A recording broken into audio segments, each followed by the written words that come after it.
and touch the mouse. Look. How did you select?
The Harwich Mariners take a 4-game losing streak back home to White House Field to take on the Orleans Firebirds for the 4th time this season. Devin Dobeck joined by Wyatt Kopelman here in Al Gribber press box. Excited for a good one between these two clubs right in the middle of that Cape Cod East Division standing. Wyatt, it has been a tough time to be a Mariner fan as of late, but there are signs of optimism. Don't get us wrong.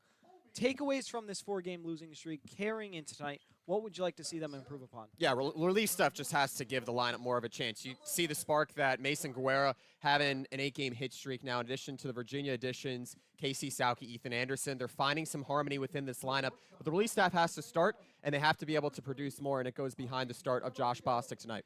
Josh Bostic's been a spark plug for them all season. When his control's been down, he's been almost impossible to hit. We'll see what they get out of him tonight. As for the Firebirds, they're going to go with Daniel Avidia, and I'm pretty sure the Mariners have had a look at him too.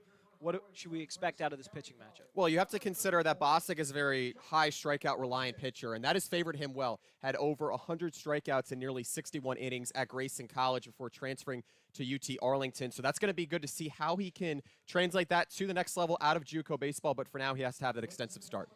We'll take a quick break for the national anthem and return to meet the Harwich Mariners defense and the lineup for Coach Kelly Nicholson's Orleans Firebirds. Don't go anywhere. We'll be right back on the Harwich Mariners YouTube network.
Welcome back into White House Field. Devin Dobeck joined by Wyatt Kopelman, excited for a great Cape Cod East Division matchup between the Harwich Mariners and the Orleans Firebirds. A beautiful Friday night here in Harwich, hovering right around 72 degrees. Hopefully the fog holds off. There was some serious fog blowing in during the pregame. Of course, a fog delay in the last home game, which proved to be a 7-1 loss to the Brewster Whitecaps here for the Mariners. The last time the Mariners won was actually a walk-off 3-2 victory against the Cotuit Kettleers right here just about 5 days ago, Wyatt. What do they need to do to kind of find their way to dig out of that hole? We've talked about their record, started the season right around the 9-4 mark, and ever since, they've lost 7 of their last 9. Yeah, as much as you concern yourself if you're Steve Englert and just the coaching staff in general as a lineup, you want to be able to bring more runners in, move them around the base pass. Mariners have left that. That was a problem a couple nights ago against Brewster when the Mariners lost 7-1. They left the bases loaded in the middle innings. But then you also just consider that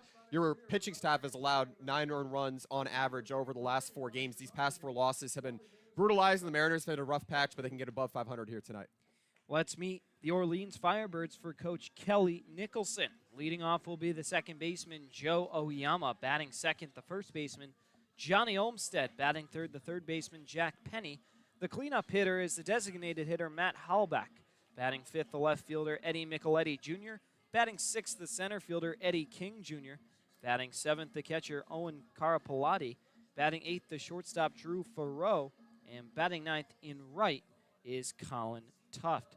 Josh Bostic, the newest Texas Arlington commit, toes the rubber once again for the Mariners, making his 4th start. Comes in with a record of 0-1 and a 4.50 earned run average. In his 12 innings pitched, he struck out 14 and walked just 8 while surrendering a minute 9 hits in that time. Well, Wyatt, we've talked about how Bostic has been someone who the Mariners can rely on in a start, but that's always contingent on his control.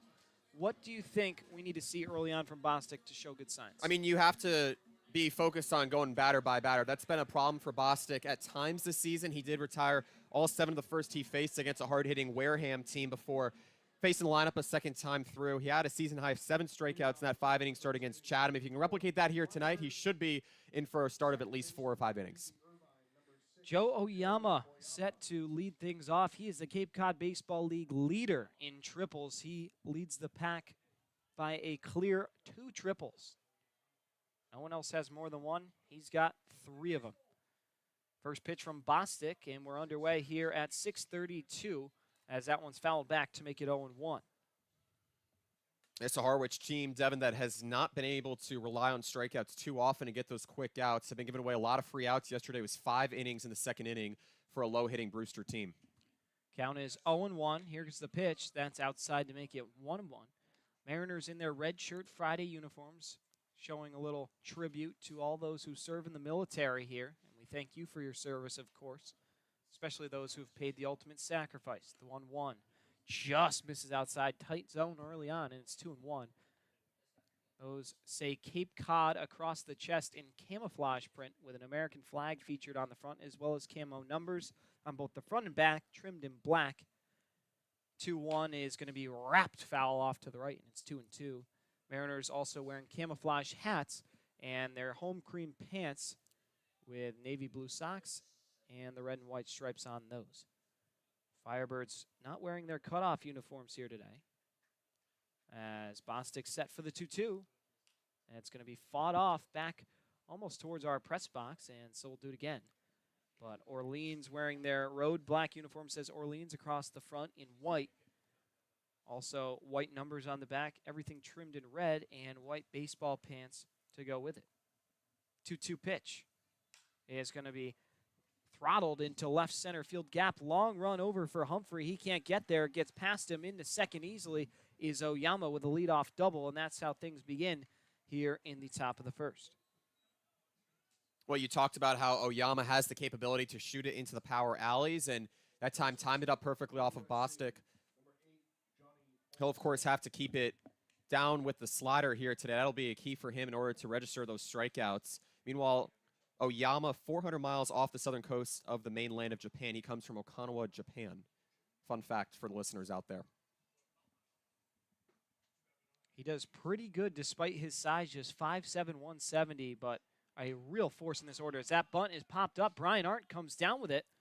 And so Johnny Olmstead with a little blunder there. It's going to be an F2. And out number 1 here in the first. Missed opportunity for the Firebirds. Well, Bostic's working out of the stretch here, especially against a Harwich staff that has just not been too reliant on strikeouts for all season, really not just the past 4 games. A lot of ground ball induced contact, but Bostic in his starts has proven that he can prove otherwise. Bostic, a guy who's been pitching for just under 2 years, converted to a pitcher just a couple years ago, and ever since has been really revered. First pitch now to the batter, and Jack Penny's fouled off to make it 0-1. But yeah, he has really got some great stuff out on the mound. Recorded 3 of the top 5 spin rates in the week after his last start. Or speed rates, rather, not spin. 0-1 is going to be up there to make it a 1-1 count now to Penny. Penny, the 3-hitter tonight out of Wakefield, Massachusetts. Hitting .246 this season for the Firebirds. Here's the 1-1. Swing and a miss, and it's 1-2. Big secondary lead out there for Oyama, and he can move on the base paths. We'll see if Kelly Nicholson elects to put him in order. 1 away here in the first, and here comes the 1-2.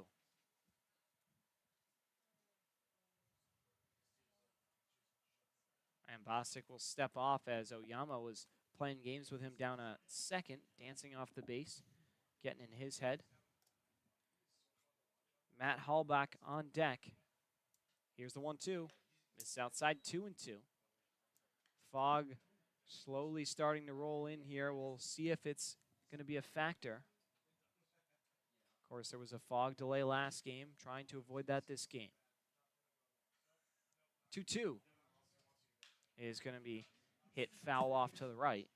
And so it'll be 2-2 once more. Yeah, Bostic wants to be able to get through batters quickly here. Won't be getting a 1-2-3 start here to this one, but doesn't mean that he won't be able to have that longevity for himself as the start progresses. And he has a 3-pitch mix. Fastball has missed a little bit off the outside corners at times thus far.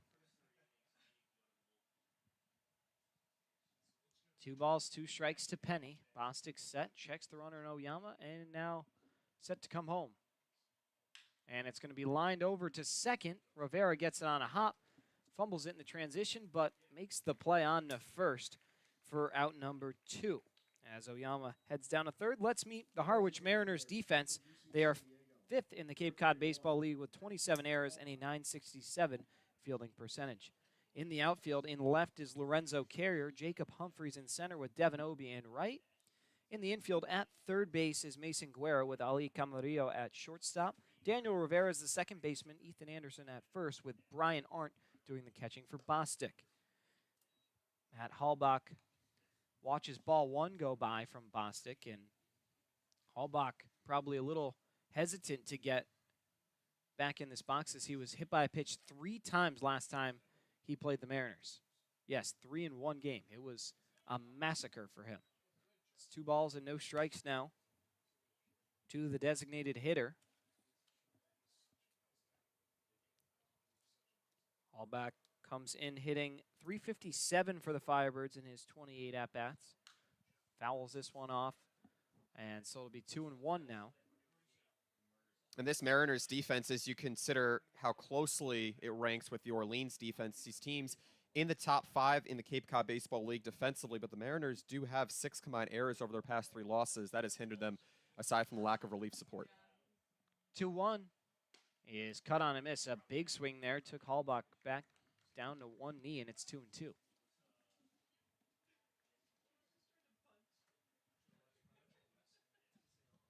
Bostic coming set. Oyama walking off third. Here's the 2-2 pitch, and it's going to be spoiled back into the netting, and will stay there. Eddie Micheletti Jr. on deck. Firebirds threatening early on here in the first. 2 balls, 2 strikes with 2 away. Here's the pitch. And it's bounced in the dirt, 3-2. Count worked full now. It's just been a really tough stretch for the Mariners as of late, but the Firebirds headed in the right direction. On the other hand, 3-2 is off the end of the bat. Orleans on a 2-game winning streak heading into today. They've won 3 of their last 5, and when you think about them being in the basement of the East Division last time the Mariners played them, and now just nipping at their heels 2 points behind Harwich with an extra 2 games to play. Orleans has only played 20 of their 44 games. Harwich has played 22, and Harwich with just a 2-point margin over the Birds. Payoff is in there. Merzel rings up the batter in Hallback, and Josh Bostic clocks in strikeout number 1 to end the inning. No runs on 1 hit, and they leave 1 on. We'll take a quick break and be back for the home half of the first to meet the Mariner order. On the other side, you're listening to the Harwich Mariners YouTube network.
We welcome you back. No score here from the house, and let's meet Coach Englert's Harwich Mariners. Leading off, the center fielder, Jacob Humphrey. Batting second, the designated hitter, Devin Hurdle.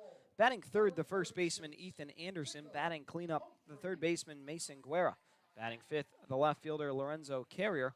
Batting sixth, the right fielder, Devin Obie. Batting seventh, the catcher, Brian Arndt. Batting eighth, the shortstop, Ali Camarillo. And batting ninth, the second baseman, Daniel Rivera.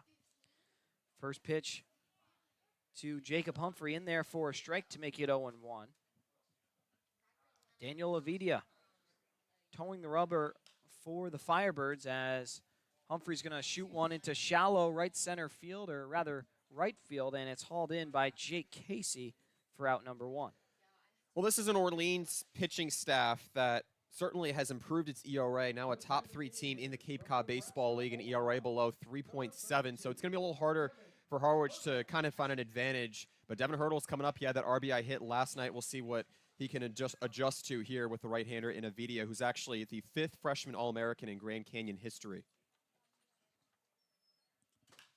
First pitch to Hurdle is going to be popped right towards the same area down that right field line, but this time under it is Olmstead, and he puts it away. 3 pitches, 2 outs. Pretty efficient for Daniel Avidia. That's why he's one of the best in the Cape Cod Baseball League. And there's 2 away. He had a great strikeout to walk ratio at Grand Canyon this past season, a 3.99 ERA, 15 wins over his 2 seasons with Grand Canyon. So wouldn't be surprised here to see him register some strikeouts against a relatively strikeout-prone lineup for the Harwich Mariners. Avidia leads the league in earned run average at .47, a tough customer as first pitch in there for a strike. Tonight's umpiring crew at third base, Mickey Garcia. At first base, Marvick Gomez. And behind the plate is Jeff Merzel. Next pitch to Anderson is going to be cut on and missed to make it 0-2. Ethan Anderson coming off a game in which he was 1 for 5, had a big solo shot out to right field, a towering blast, his first of the season, and his first on the Cape. The 0-2 is going to be rolled over to second. Oyama there, and no, gets through him. That will be an E4, and Mariners with their first base runner. Let's meet the Orleans Firebirds defense really quickly. They are 4th in the Cape Cod Baseball League with 22, now 23 errors, and a .970 defensive fielding percentage. In the outfield, in left is Eddie Micheletti Jr. In center, Eddie King Jr. and Colin Tuft is in right. From third to first in the infield, it's going to be Jack Penny, Drew Farrow, Joe Oyama, and Johnny Olmstead, with Owen Carpellotti doing the catching for Avidia. Will be Mason Guerra watching ball 1 go by to make it a 1-0 count early on here.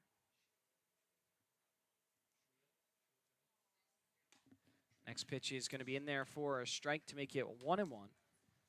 Avidia, yeah, he's had a fantastic season thus far, making his 5th start. He's thrown 19 innings, just 10 hits, and 1 earned run to go along with 19 strikeouts and 9 walks.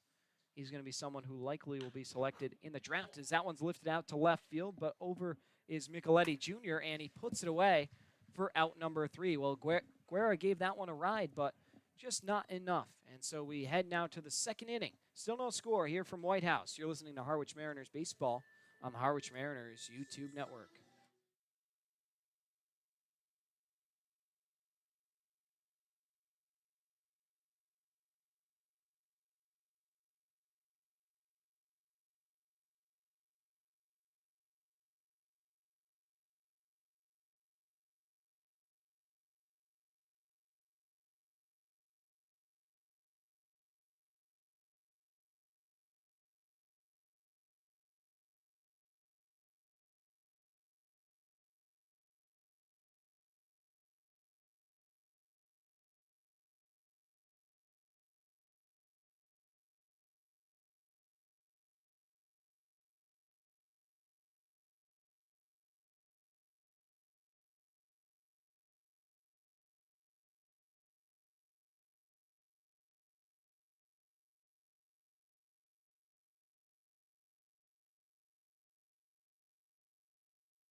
We welcome you back to the top of the 2nd.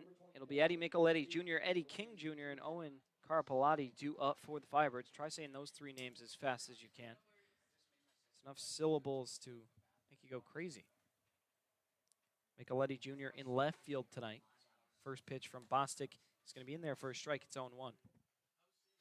When that slider is located well in the corners, Bostic can go to that almost any instance he wants to, especially when it's in a righty-righty battle as well. 0-1 is going to be lifted out into the gap in right center field, but over is Devin Obie, and he puts that away with ease for out number 1. Now it'll be Eddie King Jr.'s turn. He's been someone who's really struggled against the Mariners. Seems like every time he's up against Harwich, he finds his way back to the bench, hitting just 162 on the season, making his 20th appearance for the Firebirds this season. We know how much Kelly Nicholson loves to fumble around with the lineup, despite how quickly he tweets it out in the morning.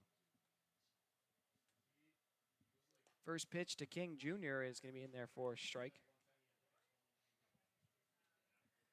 Yeah, and this is one that Harwich has to win, especially given the circumstance being only 2 points up with 2 games more played than Orleans, as breaking balls dropped in there to make it 0-2. Bostic seeming really poised out there on the hill. Working very quickly and effectively. Here comes the 0-2.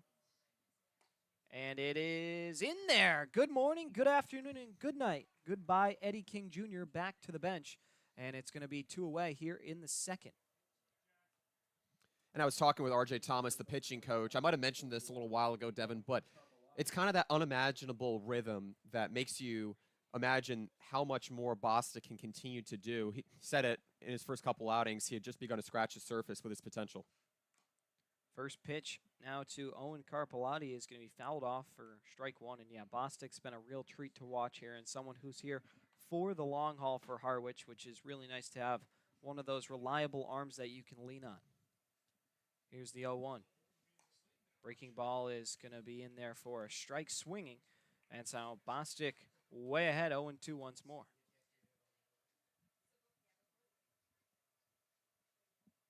Long look in. And the slow hesitation delivery is going to be cut on and missed. And I believe that's going to be a balk warning on Bostic. And he knows it. He smiles. I was wondering, I think he faked me out. Yeah, that's no quick pitch. It's anything but. I almost got a resemblance of a Nestor Cortez line there. Have you seen his? Yes, I've through MLB Twitter seen it, but that was that seemed just way more illegal when I watched it live. I mean, that didn't seem right. So now it's a 1-2 count after the illegal thing there, and then finally Bostic able to get the punch out, throws his fist up in happiness, and picks up his third strikeout. He faces the minimum in the second. 1-2-3 they go. Home half of inning number 2 coming up on the other side. Take a quick break and be back. You're listening to Harwich Mariners Baseball on the Harwich Mariners YouTube network.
From Miami, number 5, 6, 7 due up for the Harwich Mariners. Lorenzo Carrier, Devin Obie, and Brian Arndt set to get things rolling here. Mariners and Firebirds locked at 0 in what already has given us glimpses of what could be a pitcher's duel.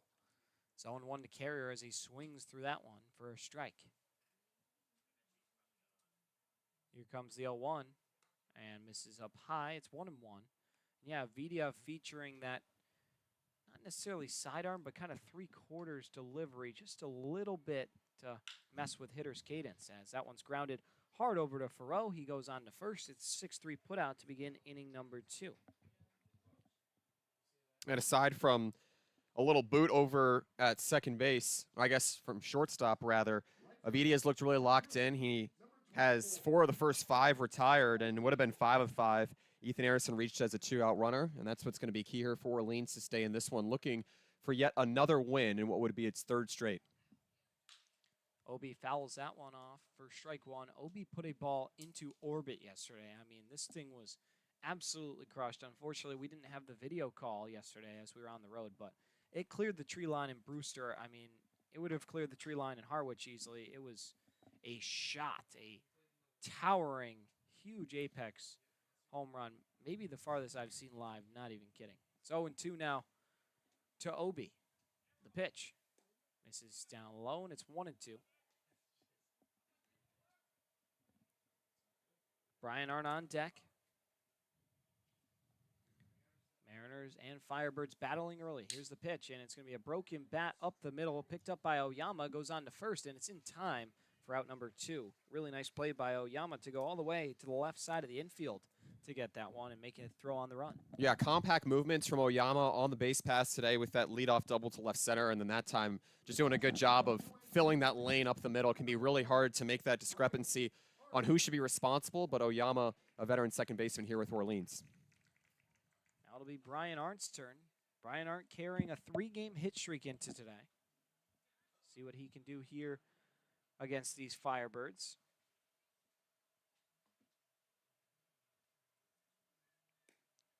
It's going to be a 2-0 count to start the UNC Wilmington product. Arndt on the season for the Mariners, hitting .273 with a .347 on base percentage. It's now going to be a 2-1 count to Arndt. Comes in with just 1 double and 1 home run. Complement is 6 runs batted in. As that one misses up and in, it's going to be 3-1 now. 15th start at catcher for Brian Arndt, or excuse me, 14th, came in a pinch hit once. And he'll flip the bat aside and accept a 5-pitch walk from Avidia to get the Mariners in business here with 2 outs in a similar way to the first inning. It's a good start here for Arndt. He was on a 3-game hitting streak, but showed the discipline that time, and the Mariners have a base runner they need. They had one with 2 outs back in the first. We'll see what they can do here with Camarillo, who has worked his way back into the lineup. Camarillo's been more in and out than he typically has been, but utilizing the designated hitter spot for Devin Hurdle gives Camarillo, who arguably is the better defender, a chance to get back on defense and in the lineup. Camarillo on a 2-game run streak coming in today. He's behind in the count 0-1. Also had a pair of hits yesterday and a pair of strikeouts in the loss to Brewster. That game was not Harwich's worst offensively, just the defensive side of things as well as pitching were just disastrous. 0-1's cut on a miss to make it 0-2. But everyone in the Harwich order got on base at some point, and the majority scored. No balls, 2 strikes now. Arndt with a small lead off first. Here's the pitch, and Camarillo shoots it off to the left, and so we'll do the 0-2 again.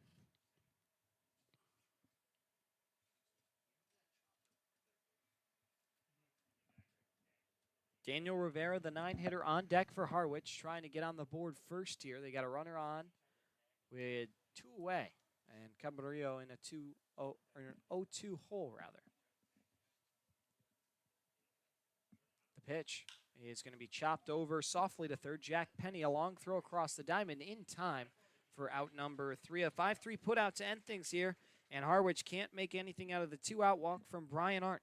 We'll take a quick break and be back for the third. You're listening to Harwich Mariners Baseball on the Harwich Mariners YouTube network.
We welcome you back here into the top of the third inning. It's going to be a 1-0 count now to Drew Farreau, who will be the 8-hitter for the Orleans Firebirds, as next pitch is going to be in there for a strike, 1-1. It'll be Farreau, Tuft, and then Oyama due up for the Firebirds in a 0-0 game. 1-1 is going to be shot foul off back to the left, and it's going to be 1-2 now. Just crossed the top of the hour here on Redshirt Friday, and what's continuing to prove to be a pitcher's duel, as this one's going to be chopped slowly over to third. Guerra has to wait and now rush the throw over to first, and it's in time. Wow, a bang-bang play over at first. Guerra had to make a dart of a throw, and he did for out number 1. 7 straight retired here for Bostic. The right-hander out of UT Arlington has looked quite consistent, and similarly to how his debut against Wareham really started, he had a lot of mixture of ground ball contact. He's gotten 2 strikeouts, looking here, 1 swinging. And Farreau, meanwhile, he has a lot of pop in his bat. He had a lot of home runs, a single season freshman home run record at UCF, just a couple this past season. Colin Tuft digs in. Originally, it was Jake Casey scheduled starting right, and now Colin Tuft will be the 9-hitter. Don't ask us why, because we have no idea. It's an 0-1 count now, with Joe Oyama on deck. Firebirds with just the 1 hit heading into inning 3 now, as that one's going to be fouled off. Healthy cut that time from Tuft, and it's going to be 0-2 now. That Bostic's been able to get ahead in counts, if not just deal first pitch outs, if not on only 1 strike. It's a huge characteristic for getting that efficient outing he needs. Bostic comes set, deep breath, and the 0-2 is going to be squirted over to third base. Guerra fielding on to first, and it's not in time. An infield single for the Firebirds, and sometimes it's just all about placement, not how hard you hit it. That time, Tuft placed it well, and that'll be an infield single. Yep, it was a bang-bang play at first. A good effort that time from Guerra, but just a little bit too slow of a rolling ball, and can almost really do nothing about it. It was already on the glove side as well. Transfer was efficient as well. So Joe Oyama will dig back in now. He had a double to start the ball game. He was the only other hit up until Colin Tuft got on. Showing bunt this time and pulls it back. It'll be 0-1. Oyama this season for the Orleans Firebirds comes in hitting .364. That's one of the best in the league. He's been a huge part in their turnaround to becoming one of the premier teams in that East Division. 0-1 is going to be actually a check over to first base, and no movement that time from the runner in Tuft. Bostic dangles that right arm, comes set, and the 0-1 offering. Misses up high and away. It's going to be 1-1. I think he was signaling for it to be just a little bit higher, even though Oyama has such a small strike zone. Nope, we'll take another look over at first. Oyama out of University of California, Irvine, 22-year-old senior, began playing baseball at the age of 7 back in Japan. Here comes the 1-1, and it's going to be chopped off to the right towards the Orleans bullpen to make it 1-2. Before UC Irvine went to Merced College, where he was a JUCO second-team All-American and conference most valuable player this past spring. Across his 3 seasons there, 91 games played and an average of .360. 1-2 is going to be flared into shallow left field. Coming in is Carrier, and he makes the catch. Wow, that thing just kept carrying despite not a huge swing that time from Oyama, and nonetheless, it'll be out number 2. And Tuft did a good job in reading that. Certainly didn't want to get doubled up on the base pass, and had just a good enough awareness. He, of course, don't want to be giving out free outs here with the Mariners still have yet to get a hit here. The Firebirds still with 2 hits. Be Johnny Olmstead's turn. He bunted right up into the mid of Brian Arndt earlier in the ball game. First pitch to him is going to be in there for a strike 0-1. Olmsted on the season, hitting .283 across his now 18 games played. On-base percentage of, excuse me, as that one's fouled off. Olmsted with an on-base percentage of .321 this season. Behind in the count quickly, 0-2 as Bostic trying to get his chain back into his jersey.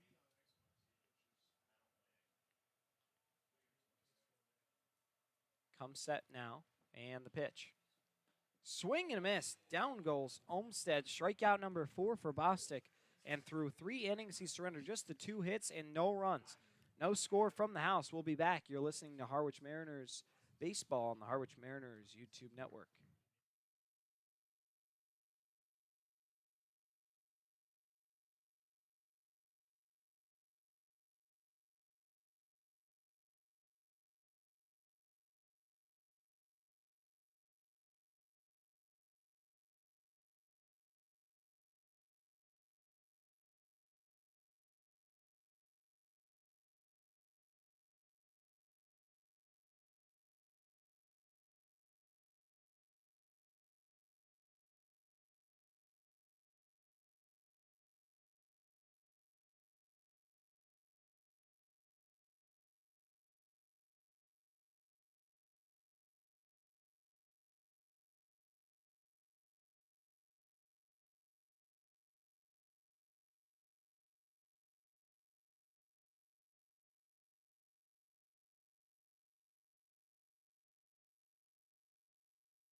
The second baseman from Kansas State, number 21. Daniel Rivera, Jacob Humphrey, and Devin Hurdle due up for the Mariners. Rivera, the only Mariner to not hit yet in the ball game. Avidia back out there for his 3rd inning. He's been fantastic, but now finally Rivera is going to get to him with a line shot in the left field for a base hit. And so it'll be a single for Rivera on the first pitch he sees here in the 3rd. Rivera's done a lot to give Harwich some intangibles. Maybe not even you consider intangibles, but just having the speed on the base pass in addition to playing second and playing deep and shallow on the right side of the infield so well, and he gets a leadoff hit here.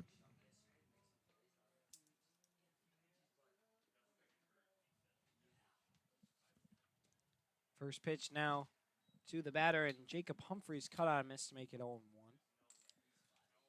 4 games active here tonight in the Cape Cod Baseball League. As pickoff attempt really close over at first base. Rivera almost got caught over leaning towards second. We haven't seen him run too much, but definitely he's got some speed.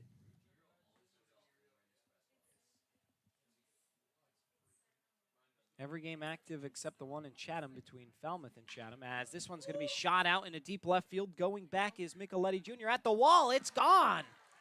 Jacob Humphrey goes yard for the first time this season. A 2-run blast to give Harwich the lead. What a blast. The Mariners' 9th of the season, and they strike first. Avidia, who'd given up 1 earned run all season long, gives up 2 on a big fly from Jacob Humphrey. He put a huge charge into that one. The Mariners were just looking for him to get on base alongside Danny Rivera, who have brought some of the best speed with that duo. But for Humphrey, it has to feel good now with 4 RBIs on the season. Really does a lot for his confidence. He had reached base safely in 11 of the past 12 games.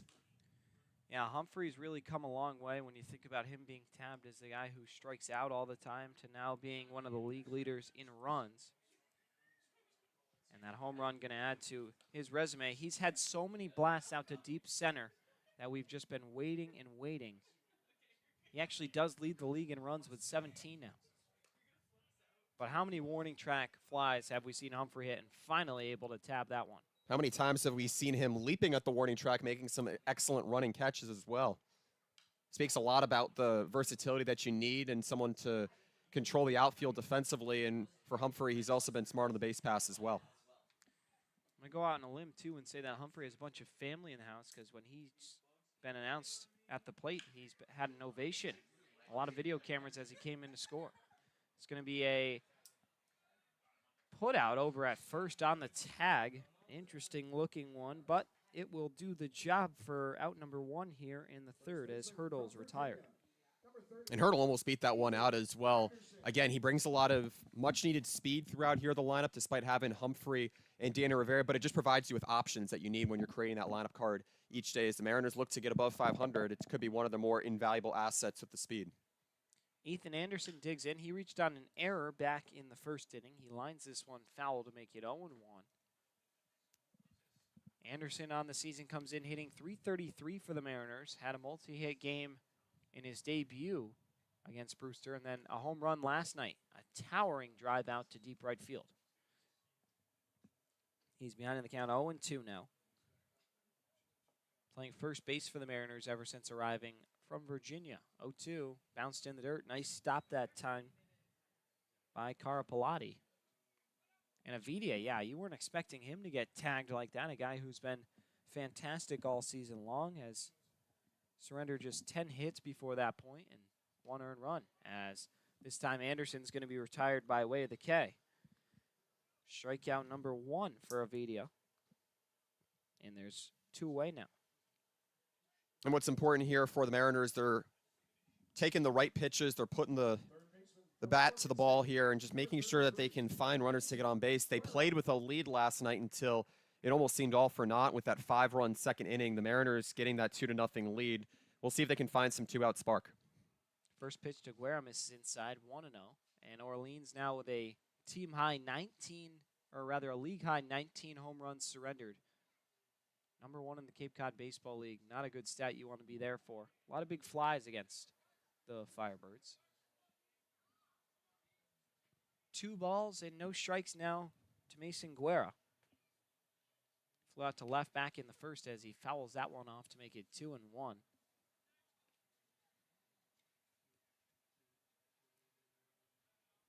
Bourne leads YD 2-1 in the bottom of the 5th from Red Wilson.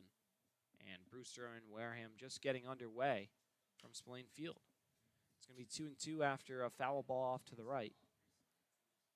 And so now Guerra going to have to protect.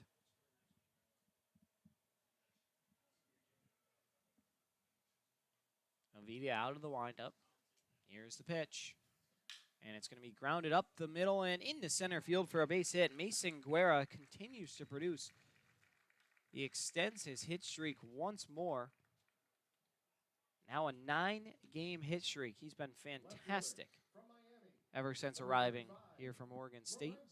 And he continues the rally here with 2 gone down in the 3rd. Yeah, he's maximized his production since coming from Oregon State of the Pac-12. He had 22 multiple hit games there.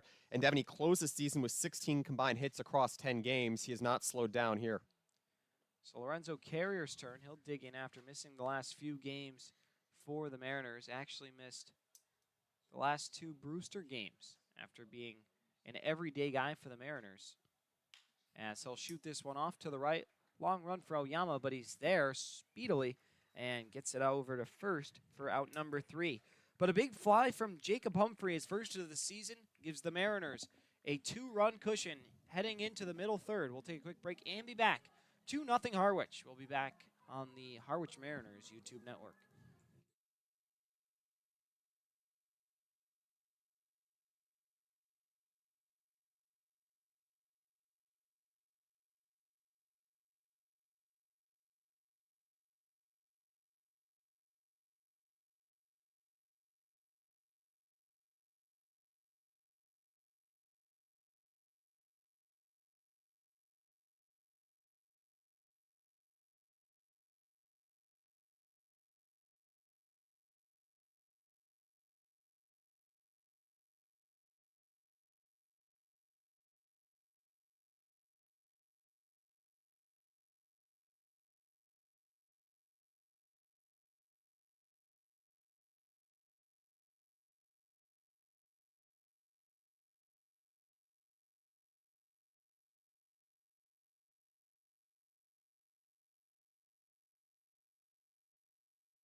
Top of the fourth we go. 3-4-5 due up for the Firebirds, and taking over on the play-by-play duties for innings 4 through 6 is going to be my broadcast partner, Wyatt Kopelman. Wyatt, take it away. All right, Devin, Josh Bostic on the mound for his fourth inning with start as Jack Penny shoots this one deep into center field, and not too deep for Jacob Humphrey. The UMass Lowell product puts it away for out number one. And Devin, you consider how Bostic has settled in. He's only had 2 base runners of him thus far, and he has 4 strikeouts to go with it, showing a lot of command of the box. Yeah, he's been fantastic on the mound. This is the exact start you needed, especially now that you have some offense. He's got a little room to breathe, and obviously any pitcher will pitch much better when they're winning. Their composure, less pressure, everything just works out much better.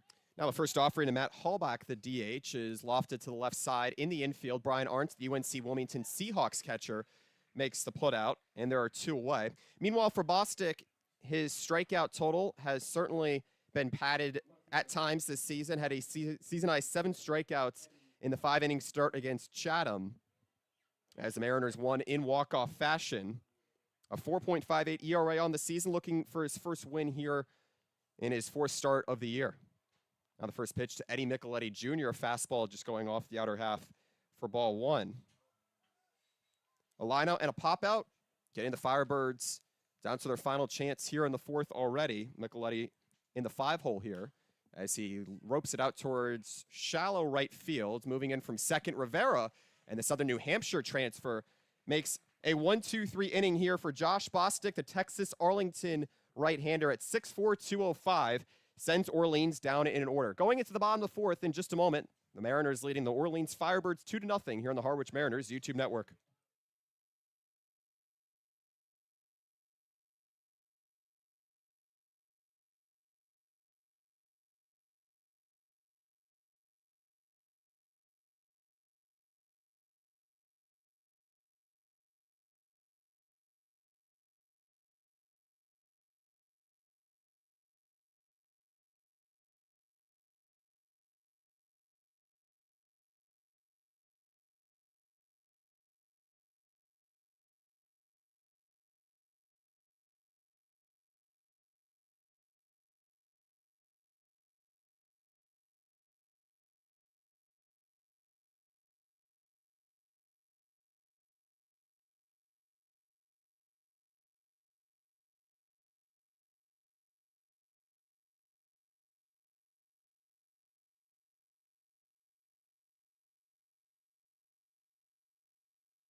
Back live here from White House Field. The Mariners hosting the Orleans Firebirds for the 3rd and final time on the season.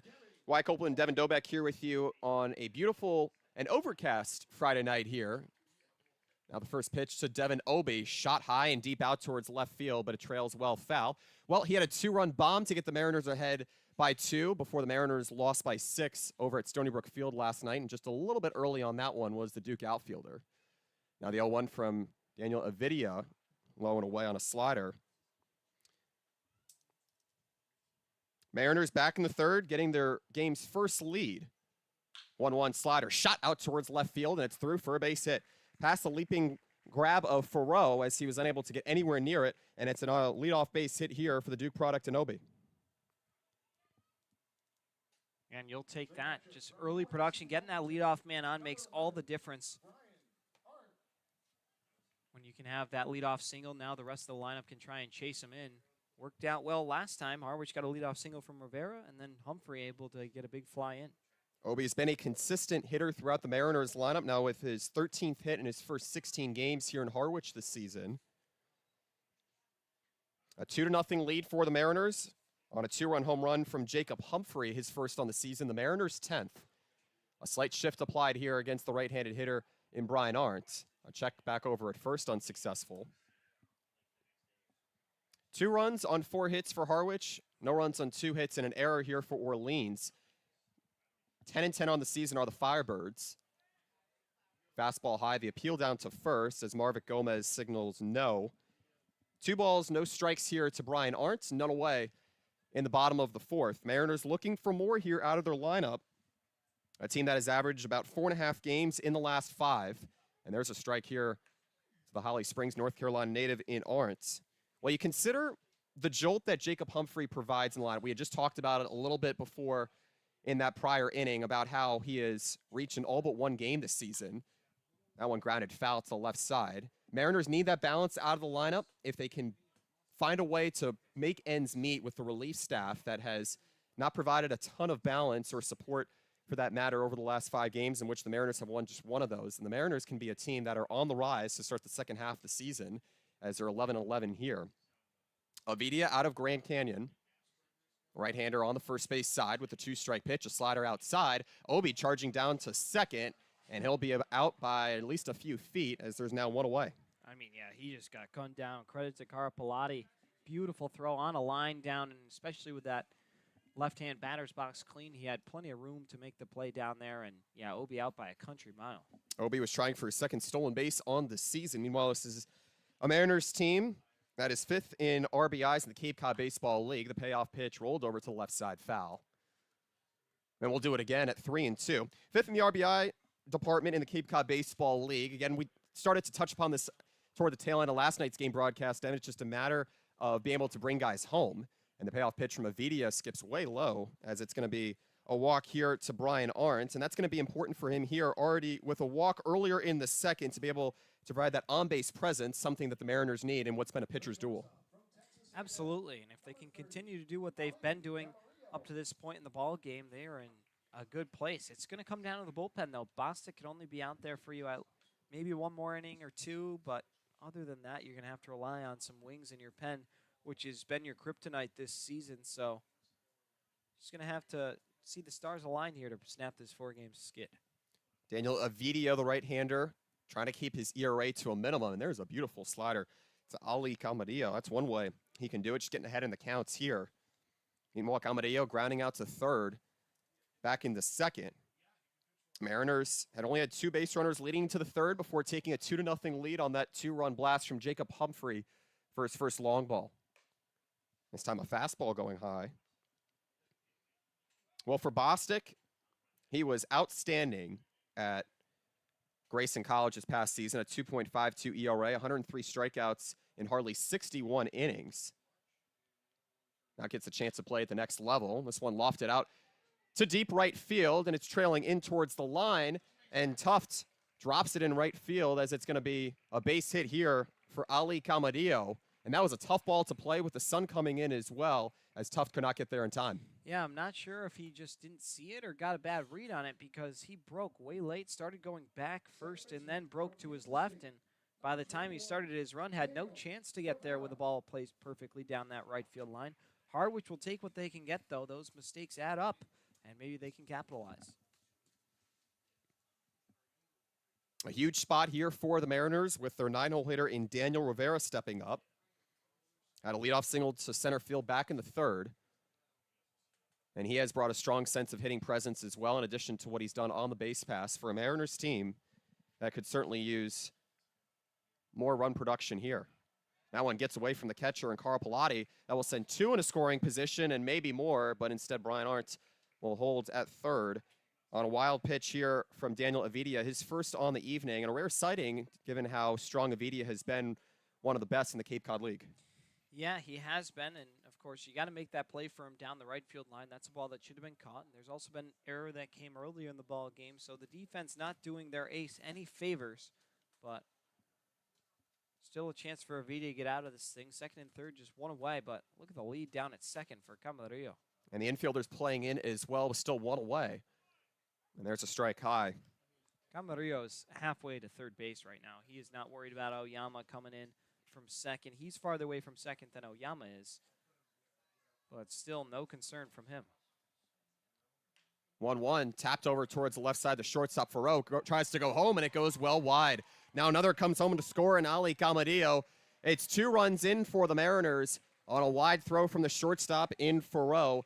And just like that, the Mariners have a 4-0 lead here in the fourth. And Farrow had the right idea here. Definitely had Arndt at the plate with a good throw, but unfortunately just rushed it and threw it sidearm as opposed to coming to the inside of the bag overhand. And That one skips way away from Carpellotti, and the Mariners will tack an extra 2 onto their lead. Mariners forcing the Firebirds defense to work behind the right-handed starter in Avidia. As Jacob Humphrey steps in now, Rivera all the way over to second on the infield hit here. This one lined into center field and past the diving glove of Oyama, getting a wave around sign from third. Rivera, he will be scoring standing up. A one-out RBI base hit from Jacob Humphrey, and after the 2-run home run back in the third, he continues to elevate as the Mariners are ahead 5-0, and it's all Harwich.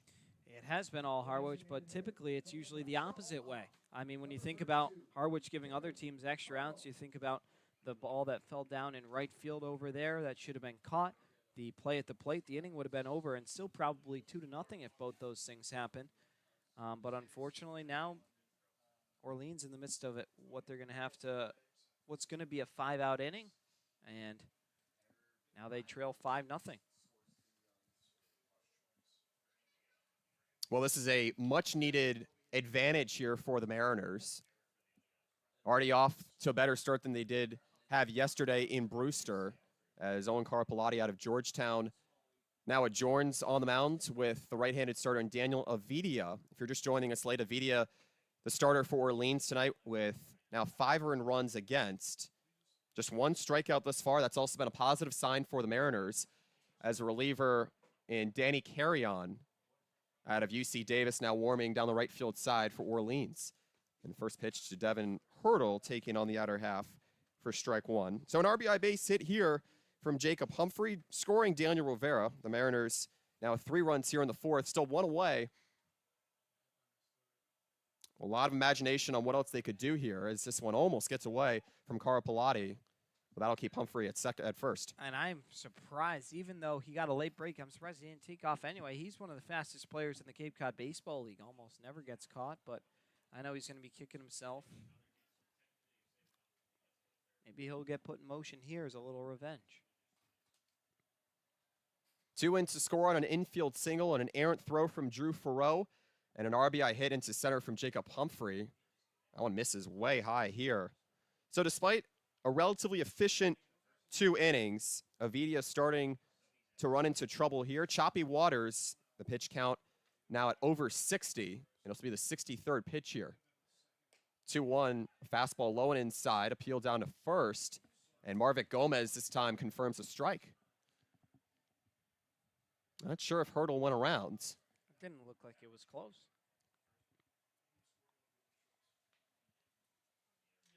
Can Hurdle provide another answer here for the Mariners? The 2-2. Swung on and missed. Throw down to second. Humphrey is well in time. The throw a little bit wide to the shortstop side of the second base bag, as they're 2 away and a runner in scoring position in the UMass Lowell product. Yeah, and a good throw probably would have had Humphrey, but he'll take it, picks up another stolen base, and we'll see if Ethan Anderson can drive him now. He's been fantastic since landing in Harwich, and golden opportunity to make this a 6-0 ball game. Well, here's a positive sign, Devin. The aggression certainly apparent here for the Mariners. No strike him out, throw him out, double play as Humphrey takes advantage of his speed on the base pass. The first Mariners stolen base here on the evening.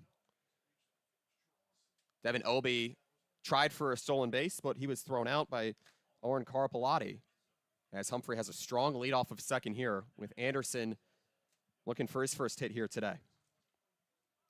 Humphrey taking off for third. Now the throw back to second, and they're going to say he's out. Jacob Humphrey almost in no man's land. He was just a little bit too far away as he got caught sleeping. So Ethan Anderson will have to wait for that first hit. But nonetheless, the Mariners get a huge inning to take a bigger lead here in the 3rd inning. They get 3 runs on 3 hits, 1 error, and leave 1 on. Going into the bottom, or the 5th inning, I should say, the Mariners ahead 5-0 here on the Harwich Mariners YouTube network.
The Mariners strike for 3 more runs to pad their lead against the Orleans Firebirds.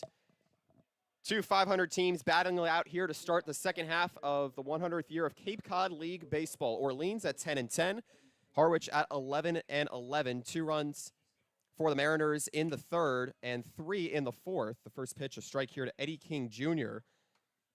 Aaron Carpellotti and Drew Farreau also due up for Orleans. Wyatt Kopelman, Devin Dobeck here with you on the Harwich Mariners YouTube network. Josh Bostic, meanwhile, out for his 5th inning of his latest start in the season. Still searching for that first win on the season. And should he go 5, he would be in line for the win. And he's ahead in the count here to Eddie King Jr. 0 for 1 today with a looking strikeout. 0-2, just a foul tip here. Josh Bostic has had a resounding start here today, Devin. He's mixed in the strikeouts with 4 already. 2 swinging, 2 looking. He's got some fly ball contact, ground ball contact as well. And this is the Josh Bostic that Harwich needs in its rotation. 0-2, a swing and a miss. Make it 5 strikeouts here for the Grayson College transfer as there's 1 away here in the 5th. I mean, he's just so locked in. This might be the best start we've seen out of Josh Bostic. I mean, everything working for him, ground ball outs, getting pop flies, pop outs. If there's a situation and there's a bunt, he's found ways to get them to pop up or screw up. 5 strikeouts to go along with 4 in the 3rd innings. He's had everything going his way thus far, and this is exactly what Harwich needed coming off of a 4-game losing streak. The Mariners falling 12-6 in Brewster last night. 5 runs in the 2nd and the 4th plaguing the Mariners. Here's a shot out towards left field here for Aaron Carpellotti, the catcher, moving over to his left carrier. He won't be able to make the play near the line as there's a 1-out hit here for Orleans. It's 3rd hit of the night, but Devin, to consider what Bostic has gathered with this continuity, 6 of the last 7, very resemblant of his season debut when he had 7 up and 7 down at Wareham. But by all means, he's going a lot deeper, showing a lot of that incremental growth. Absolutely, and we talked about Wareham and how the turbulence, once he hit that and started walking people, giving up big flies, that is where things started to go really south in his outing. But the Cape League's all about development. If you talk to Coach Englert, that's exactly what he'll tell you. Shot out towards left field here for Drew Farreau, and it's just a foul ball. Ooh. That was close. Could not be really more of an extensive play for Carrier out in left field. And instead of a potential extra base hit, it's strike number 1 here to the 8-hole hitter and the middle infielder out of Florida State in Drew Farreau. Rising sophomore at 19 years old. Playing for Link Jarrett this coming season here. Jarrett just finishing his first season as the skipper at Florida State. Link Jarrett, a 2-time All-American shortstop with the Seminoles, actually played here on the Cape Cod League for Yarmouth Dennis back in 1993. So 1 on and 1 away here as this one is skied back for strike number 2 here to Farreau. Farreau, as I mentioned earlier, Devin, he has some serious pop off the bat. He had the UCF freshman single-season home run record, also cracked the top 10 single-season list. A 2-strike pitch from Bostic. Lofted out towards left center field, racing back to the track. Humphrey, he won't be able to get there as it bounces on the warning track. Carpellotti off for 3rd, and he gets the stop sign as there are now 2 runners in scoring position on a 1-out double here from Drew Farreau. This is clutch hitting, and Farreau needed that double after he made that key error back in the bottom of the 4th that allowed Harwich to extend their inning and get a few more runs. So now giving his team a chance to fight back. Got to hand it to Orleans. They are resilient. That's the way they've been all season, that grit and grind team. And now pair runners in scoring position for Colin Tuft, who already has a hit today. Well, the drive off the bat, certainly present here for Farreau in his 2nd time after grinding out in the 3rd. As there's traffic here for Colin Tuft, the right fielder who had singled to 3rd base back in the 3rd and looks to push across the first Orleans runs on the night. Big test for Bostic. A slider swung on and missed for strike 1. Harwich 5, Orleans nothing here in the top of the 5th. Bostic would be in line for him to get out of here. It was 2 hits in the first 3 innings for the Firebirds, as they now have 2 here in the 5th. Miss on a fastball as it's quickly 0-2. Big pitch coming up. If you can get a strikeout, then you got to just not worry about those runners. Out here against the Tulane transfer out of UVA. 0-2 from Bostic. Roped foul to the right side. Mentioned earlier, Devin, how R.J. Thomas, the pitching coach here for Harwich, had said after Bostic's first 2 starts, he had yet to see him pitch his best, and this is a huge way to extend in what's been a solid outing thus far. 0-2. Fastball no, it goes on the inner half as it gets called looking. Colin Tuff strikes out for the first time here tonight. Bostic with 2 strikeouts here in the 5th as he now tries to strike out the side. That was just a paint pitcher's pitch. Found that inside corner, tight on the hands, a tough pitch to hit, especially to get around with those hands inside, and couldn't have placed it any better. Credit to both Brian Art and the Harwich coaching staff for the call, and that is a big out number 2. Now all you got to do is worry about Oyama. Joe Oyama with a double to left center back in the 1st. Has potential to do more damage here. Meanwhile, Bostic trying to stay underneath the 70-pitch threshold here as he's gone 4 2/3 to this point.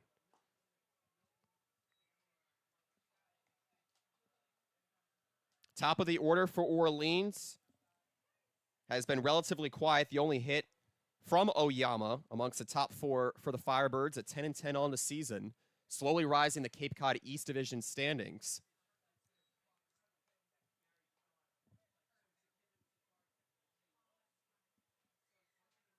Oyama, the second baseman out of UC Irvine, went to Konan High School in the city of Naha, Japan. 2-0, just a tad low as it goes to 3-0 here. On third, Carpellotti. On second, Farrow. The most threatening chance the Firebirds have had against the right-handed starter of Bostic.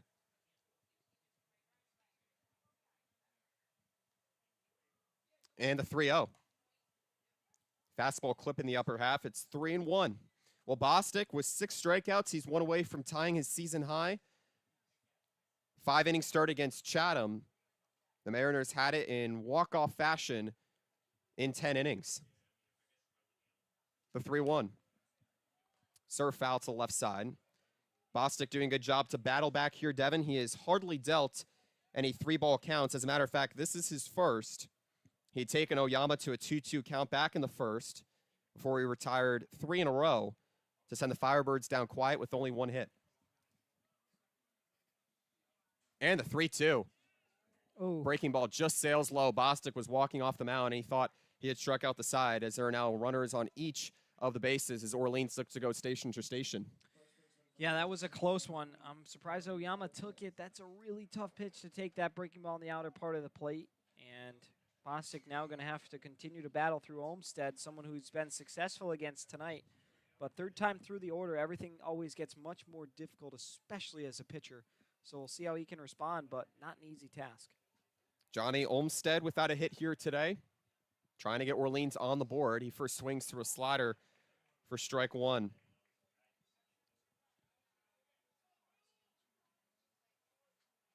Slider has forced some chases. It has also gotten called on the corners as well.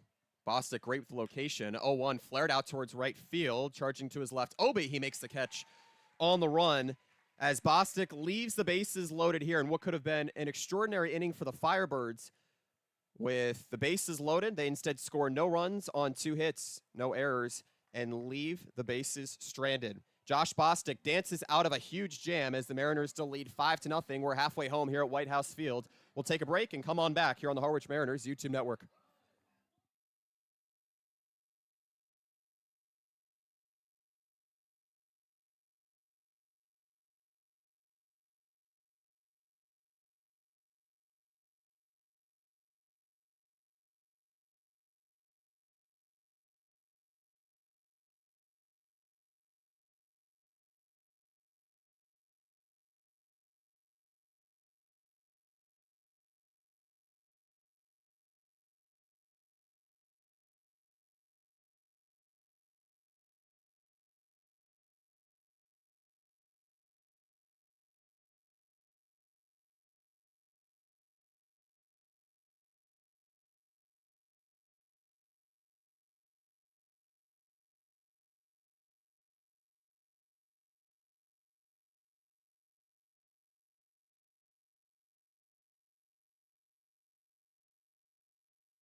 Welcome back to White House Field. Ethan Anderson, Mason Guerra, and Lorenzo Carrier, the 3-4-5 hitters due up here for the Mariners, who lead the Orleans Firebirds 5-0, owning the season series 3-0.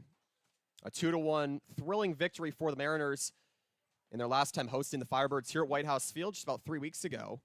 A new pitcher into the ballgame here in Danny Carrion out of UC Davis, as Danny Avidia,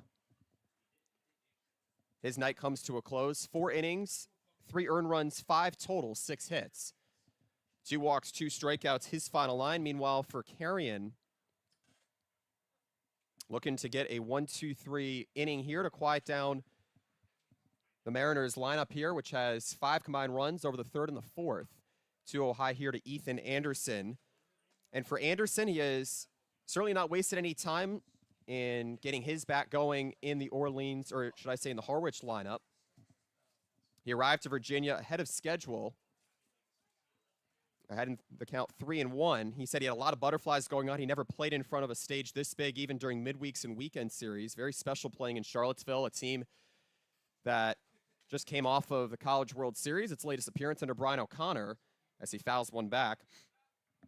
And although the Cavaliers did not get too far in the College World Series, did not get to the College World Series final, as it was between Florida and LSU, a pair of SEC teams battling out. Anderson and his teammate here in Harwich, also at Virginia, and Casey Sauke, very appreciative of the regimen under Brian O'Connor at Virginia. A payoff pitch, sky to the right side, but it goes over towards Tuft. He's at the track, and he makes the catch just shy of the fence in what's about 340 feet. And instead of it being a home run here for Anderson, it's allowed out number 1 here in the 5th. That was a very loud out number 1. Another high, towering blast. He gets really into those pitches. And just another 10 feet, it would have been out of the ballpark. A really nice swing from Anderson. But nonetheless, it's allowed out. So a 2-run home run from Jacob Humphrey in the 3rd. And 2 runs that came across, scoring an infield single and an errant throw by the shortstop in Drew Farreau, giving the Mariners their lead here in the 5th inning, not to mention an RBI base hit from Jacob Humphrey to score Daniel Rivera. It's a lead that the Mariners have not been too accustomed to over the last 5 games. They've only won 1 of them. That was a convincing win against the Cotuit Cavaliers. It was still a 1-run win, 3-2 here at White House Field. The Mariners have 2 wins against the Cavaliers. Meanwhile, Guerra quickly down 0-2 in the count, extended his hitting streak to 9 games.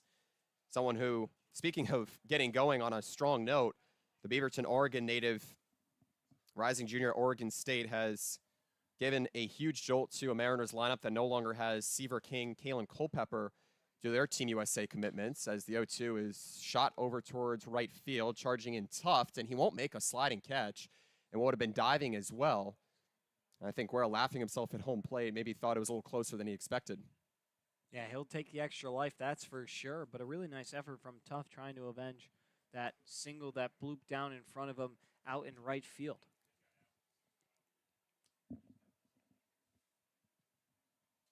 The 0-2 from Carrion.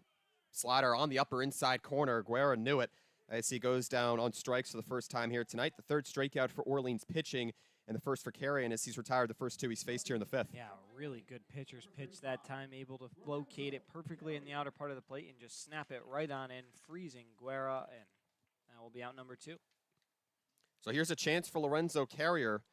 2 groundouts here today, looking to get a hit here with the Mariners getting nobody on thus far in the 5th. 10 combined hits between the 2 Cape Cod East Division foes. 4 for Orleans, 6 for Harwich. For Lorenzo Carrier, it was a very strong first impression at Eldridge Park. The Mariners with a 12-2 victory on Father's Day. And he certainly looked dominant, getting a 3-run home run and a 2-run double. 5 RBIs is a single game high 4 RBIs for the Mariners this season, as he takes a big hack and a miss. 2-1 here. Big hack for sure on his backswing. Came back and hit the catcher, Carpelati. Carrier out of Miami. I know someone who goes to Miami too. You do? Yeah. What's his name? Wyatt?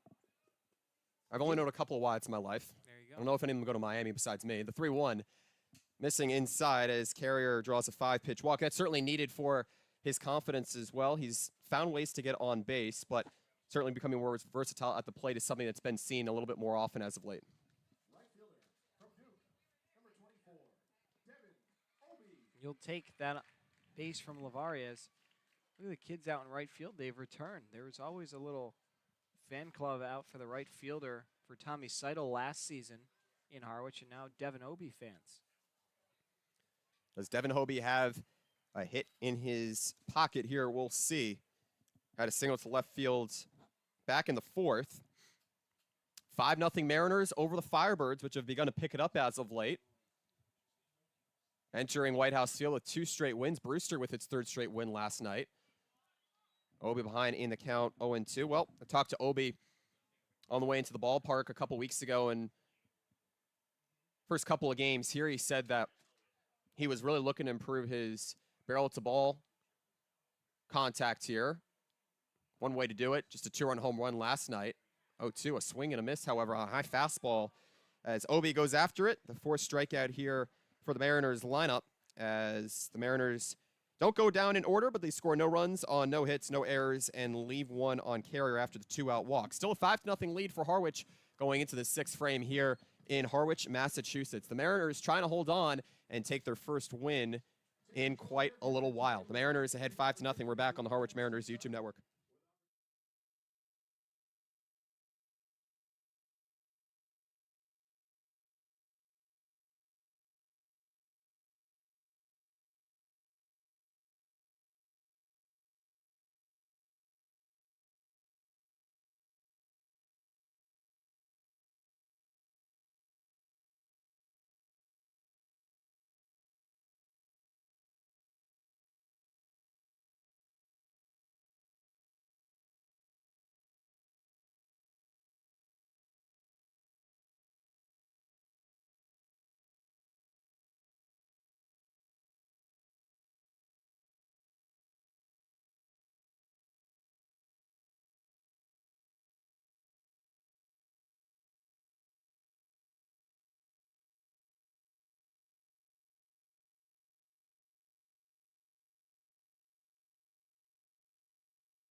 Mariners had 5-0 over the Orleans Firebirds. An East Division clash here in the Cape Cod Baseball League. Josh Bostic back on the mound. First pitch high to Jack Penny. Wyatt Kopelman and Devin Dobek here with you on the Harwich Mariners YouTube network. And Devin just jumping back in time for a moment, back into that 5th inning. Bostic with his biggest test on the season, and he danced out of a bases-loaded jam. No damage against him. This one lofted back behind home plate, and Arndt won't be able to get to it as it's 1-1 here to the 3-hole hitter. I mean, how marvelous for him and his individual growth this season after giving up back-to-back base hits, a double, a single, and then a 2-out walk, just be able to find that opportunity to find more longevity. And it's certainly a great start thus far, and we'll see how much further he goes. And there's a strike right down Main Street. It goes to 1-2 here to Penny. Yeah, you got to be pleased with what you got out of Bostic. He's kept the door shut, allowed the offense to produce, and now Harwich starting to have a little fun on the diamond. It's been a while since you can say that, but their biggest margin in a while, and it's got to feel good. 1-2 fouled away. Penny, the infielder out of Notre Dame, rising junior and native of Wakefield, Massachusetts, just about 20 minutes away from Boston. He was listed as the #1 shortstop and 7th overall player coming out of the state of Massachusetts in his sophomore season with the Fighting Irish, hitting .241. as he watches it way high here on a fastball. 2-2. 0 for 2 here today. The Mariners keeping the top 4 in the Orleans lineup quiet. 5 runs and 6 hits for Harwich. No runs on 4 hits for Orleans. It's a team in Orleans that is last in RBIs in the Cape Cod Baseball League and is looking for runners here. And this one is shot out towards right field. Moving to his right, Obi, the Duke outfielder, makes the catch. As there's one down here in the 6th, as Josh Bostic still finds a rhythm. Yeah, he's been unbelievable up until this point, just going through hitters time and time again. He's retired the minimum twice, and he's faced 4 batters in an inning twice. The only trouble he's gotten himself into was in the 5th inning and was able to escape the jam. Well, the Mariners 5 points behind Yarmouth Dennis for first place in the Cape Cod East Division. Swing and a miss here to Matt Hallback, the designated hitter. He's 0 for 2 today with a looking strikeout and a pop-up to Brian Arndt, the catcher out of UNC Wilmington. Mariners just 3-7 in their last 10. Run differential has declined. One foul tipped. 0-2 here. Bostic trying for his 7th strikeout, what would be a season high after getting 7 in a 5-inning start against Chatham here at White House Field. 2 runs back in the 5th. Meanwhile, Bostic looking for a quieter 6th. Misses high, goes to 1-2 here. In the West Division, the Cotuit Cavaliers starting to take it in runaway fashion. Of course, the second half of the season just getting underway here tonight, Devin, but 16 wins, but 2 of their 7 losses coming against Harwich. 1-2, a slider banged foul to the right side. We'll do it again. Yeah, that's right. Harwich, it's funny how the league works. It's almost everyone's game every night. It's just whoever shows up, and sometimes been Harwich, sometimes it hasn't. Falmouth and Chatham in a fog delay, ironically. Cotuit had 8-6 on Hyannis. A slow windup from Bostic, as this one is lobbed out towards center field. Moving in from second, Rivera stepping to his left, and the Kansas State product makes the catch for the second out here in the 6th. And it was interesting because earlier we saw that Bostic had a little bit of a funky movement on that delivery out of the windup as he's worked mostly out of the windup here tonight. Yeah, and that time finally got a swing that was a touch late thanks to the hesitation and an easy out. You'll take that, probably working on something, and he's got that 5-run cushion, so if he makes a mistake, probably won't be the end of the world. It's nice when you can have a little bit of free will to do things like that in the middle of a ball game. Wareham on top of Brewster in the top of the 7th over at Spillane Field on the west side of the division. 1-0 to Eddie Micheletti on the lower half for strike number 1. Count 1-1 here to Micheletti, the left fielder. George Washington, the utility man, led the A10 in hits this past season. As he watches one down the middle, it goes to 1-2. Bostic looking for a 1-2-3 job here in the 6th. It would be his 3rd on the game, did it in the 2nd and the 4th. On the verge of going 6 full here. 1-2, smash foul to the left side. Well, Micheletti Jr., very contact-driven. And he does not strike out. Last season at George Washington, Devin, he had 19 strikeouts with 28 walks. He's one of the 25 toughest players to strike out in all of Division I. I buy it, too, with the contact that he's put on here against Bostic, albeit foul.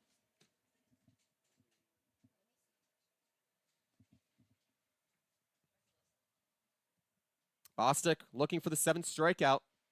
1-2. Line to the left side. Foul. We'll do it again. Well, Bostic hasn't had too much concern here tonight on the spiking pitch count, albeit he's around 85 now.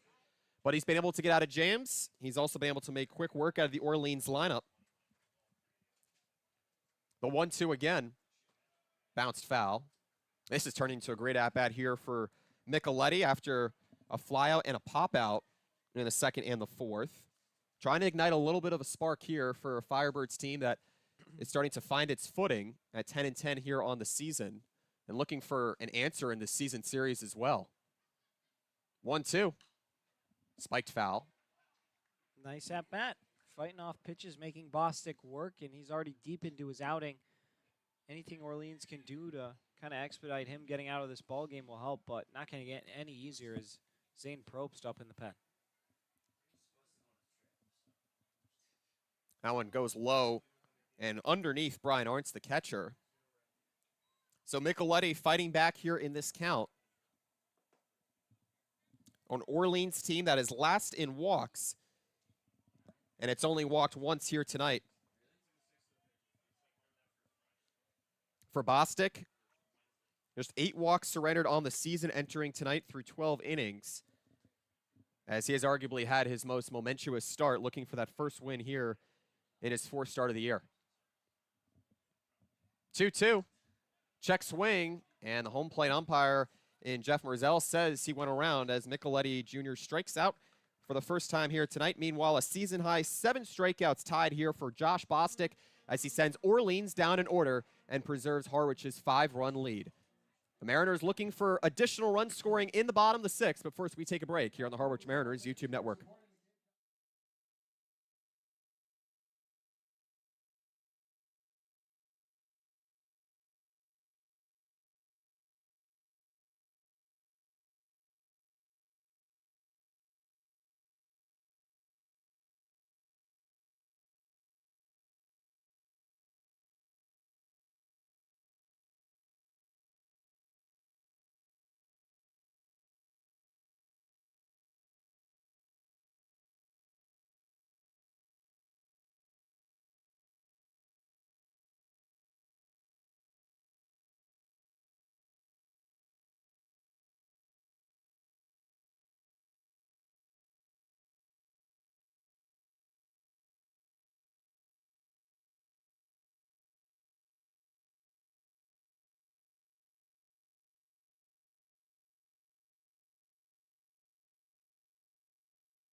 Mariners head 5-0 over the Firebirds here at home. Confines of White House Fields. Brian Arntz, Ali Camarillo, Daniel Rivera, the lower third of the order due up here after a very convincing 6 innings out of the starter in Josh Bostic, as Arntz skies one behind home plate foul. Had near 90 pitches. Zane Probst out of Alabama, the right-hander warming up, and you'd have to think that this might just be the day here for Josh Bostic. Tied a season-high 7 strikeouts from his prior start, a 5-inning start against Chatham. Meanwhile, Danny Carrion out of UC Davis, quickly ahead in the count, 0-2 here to Brian Arntz out of UNC Wilmington.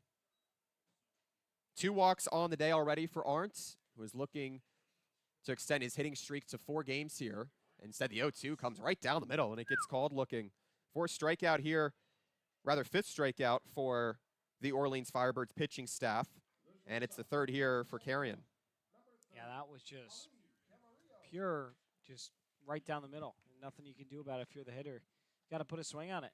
Brian Arntz just not timing it well and probably sitting on an off-speed pitch, and then, yeah, it just dropped right in the middle of the zone.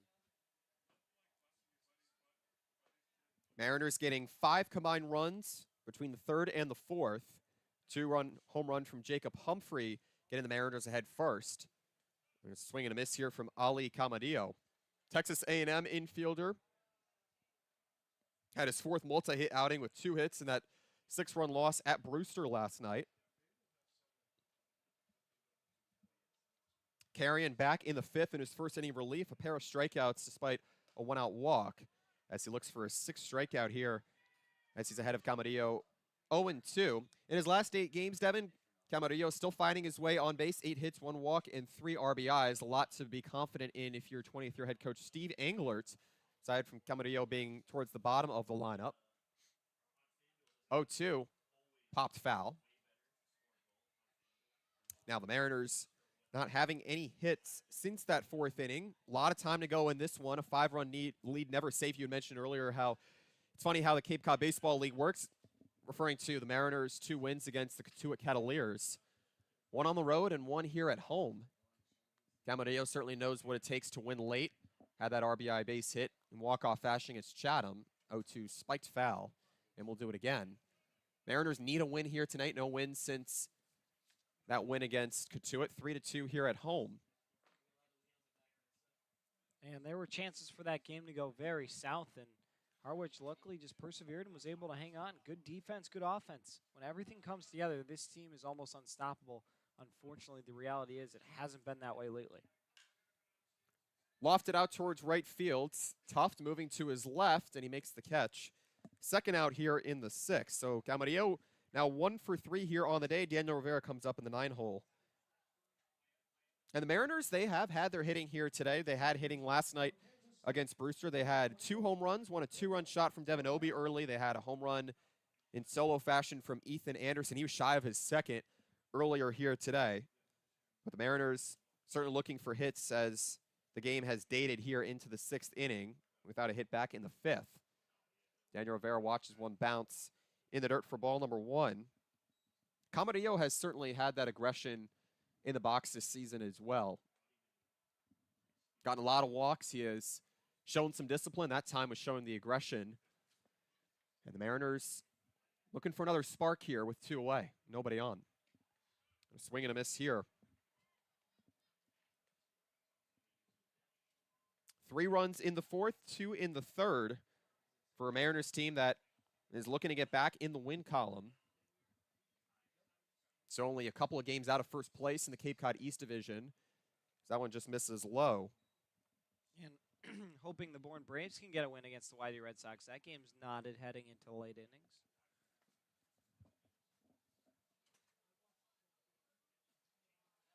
The 2-1. That's inside. Rivera has brought the speed on the base pass in his first few games this season. He has given the Mariners lineup a solid spark at the bottom of the lineup as well. Single to center field and the single to short in the 3rd and the 4th. He'll have to protect here at 3-2.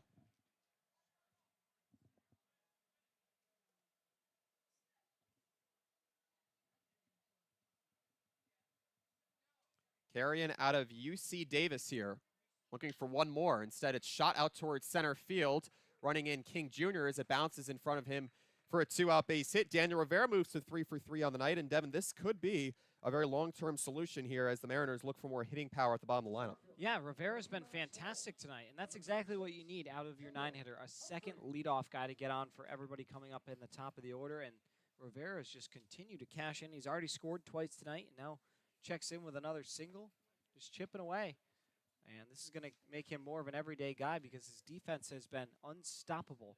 Nothing has gotten by him. He's been a wall, and if you can add his offense, he's going to be a fantastic addition. Inside and the throw down to second, and they're not going to get him on the backhand. Ooh.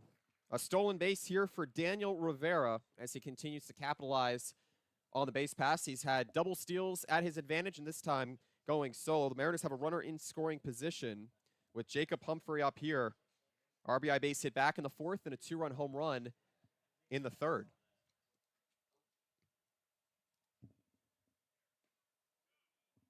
(1-0) outside, a good take from Humphrey. Humphrey, another guy who's had a pretty nice game tonight. That big blast back in the 3rd and then had another rip of a single. Really encouraging out of the leadoff man. Can the Mariners add more insurance here? We'll see. A little 2-out spark here from Daniel Rivera, the Southern New Hampshire transfer.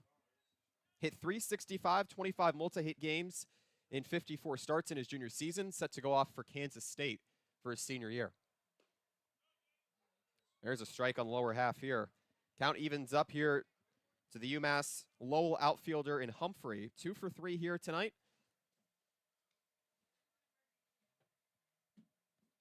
And the 2-2. Slider swung on and missed. The 4th strikeout here for Danny Carrion out of UC Davis, as he does not strike out the side, but he gets 2 strikeouts and a flyout and strands a runner in scoring position in Rivera.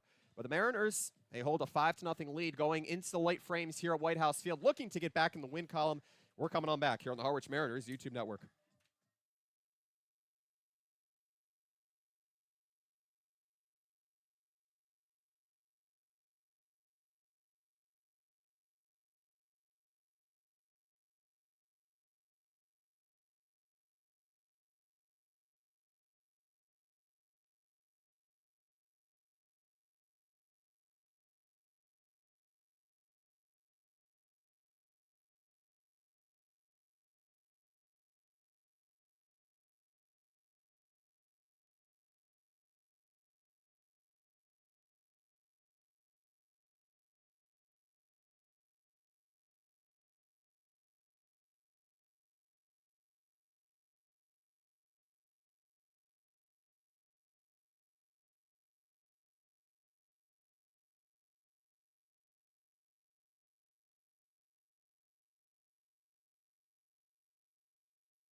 Mariners still ahead 5-0, 3 innings to go until they can get back into the win column. They've won just one of their last 5 games and direly need a victory here to keep pace in the Cape Cod East Division standings at second place in the division behind Yarmouth Dennis. A new pitcher onto the mound here for the Mariners at 11-11 on the season after a 6-inning shutout out of Josh Bostic. He up just 4 hits. The Mariners now turn to the right-handed reliever out of Alabama in Zane Probst as he looks for a standout relief outing here. And over to the play-by-play responsibilities for the final 3 frames here at White House Field to my broadcast partner, Devin Dobek.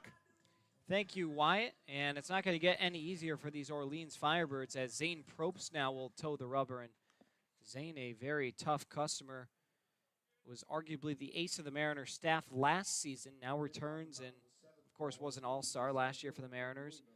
Comes in, making his second appearance. He pitched 2 innings, 3 strikeouts, 1 walk in that first appearance.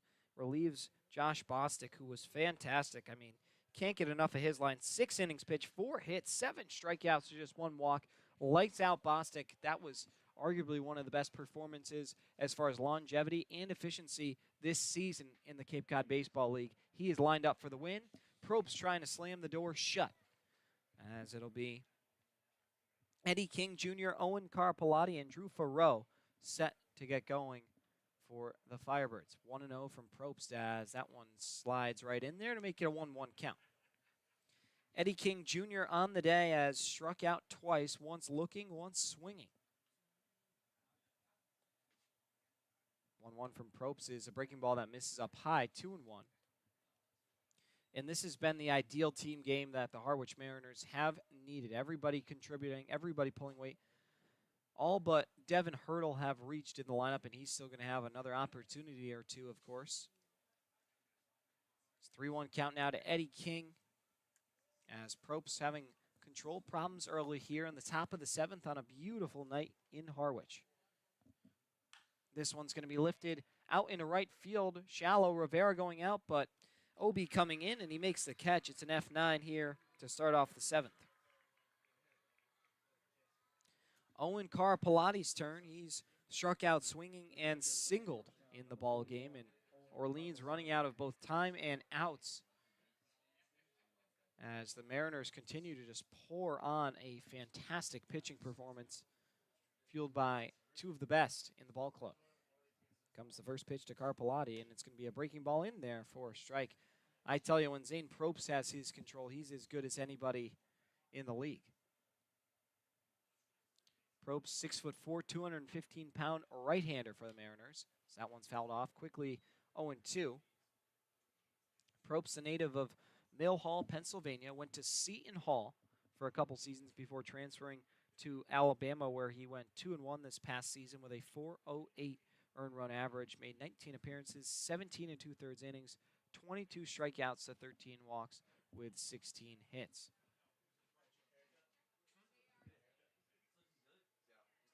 Started 3 games for the Mariners last season, 9 total appearances as he's set for the 0-2.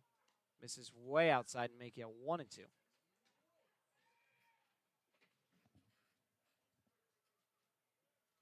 Probst, a 3.09 earned run average for Harwich last season. Through 23 and a third, gave up just 23 hits, 20 punch-outs. So that one's fouled off to the right over by the coach's box, and so it'll be 1-2 once more. Sure, the Mariners want to get out of here relatively quickly after a strong 6-inning start out of Josh Bostic. 1-2 is going to be lifted high and deep out. Nope, into the middle infield, high and deep in the infield, and Probst comes away with it. It's going to be an F1, and out number 2. That one was put into orbit as the fog continues to roll in. Credit to Harwich being able to track these balls as well as Orleans. I was going to say probably hit about a mile into the heavens that time. Probably touched the clouds at this point, Devin. Have you seen how low the clouds have been here today, aside from a little bit of fog? I honestly am not really good at cloud altitudes, but I'll take your word for it, Wyatt. First pitch is going to be cut on and missed to Drew Farreau on the day. He's 1 for 2 with a double. Also grounded out to third. It's a pretty good skill you have. I'm not sure what you got behind those glasses, but maybe a little better depth perception. I might have to sign myself up. No, definitely not Google glasses, though. I can't get behind that. It's a ball and a strike now to Farreau. Probst looking for a 1-2-3 7th. The pitch is going to be fouled off the end of the bat and back towards the grill area, and it's going to be 1-2.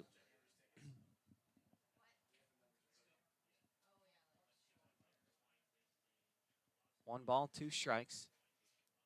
Here's the pitch from Probst, and it's going to be lined over to second, just out of the reach of Danny Rivera and into right field for a base hit. So that's the first time that Probst will crack here tonight.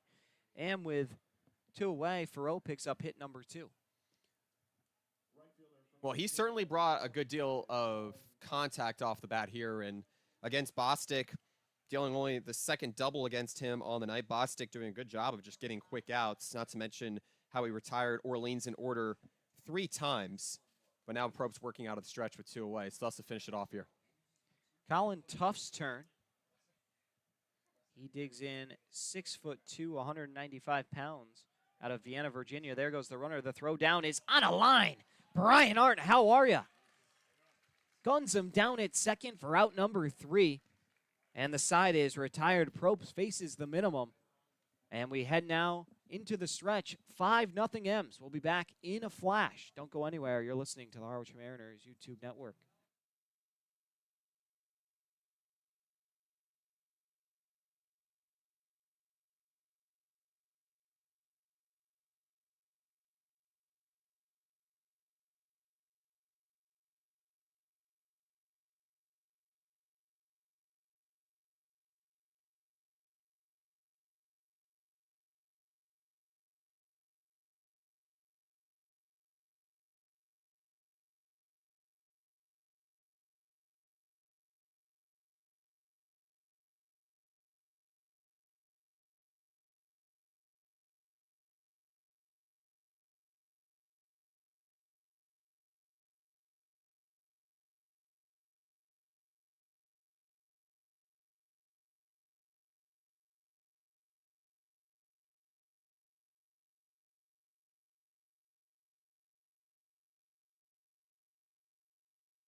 Home half of the 7th, and it'll be 2-3-4 due up for the M's, looking for some support as Devin Hurdle digs in. Hurdle on the day is 0 for 3, a fly out, a ground out, and a strikeout. Grounds this one over to first, and there is Olmstead flipping on to first. And there in time for the out is Danny Carrion. He's back out there once again. Kelly Nicholson not making too many moves with a margin this size. We've seen him throw as many as 6 pitchers against the Mariners, but this time just sticking with the 2, not trying to eat arms in a game that it looks like Orleans might drop. And Devin, it's still good to see that even if the Mariners have a 5-run lead, Hurdle's still aggressive, out of the box, down the line, just trying to beat out the throw. He certainly could have made it had it been bang bang.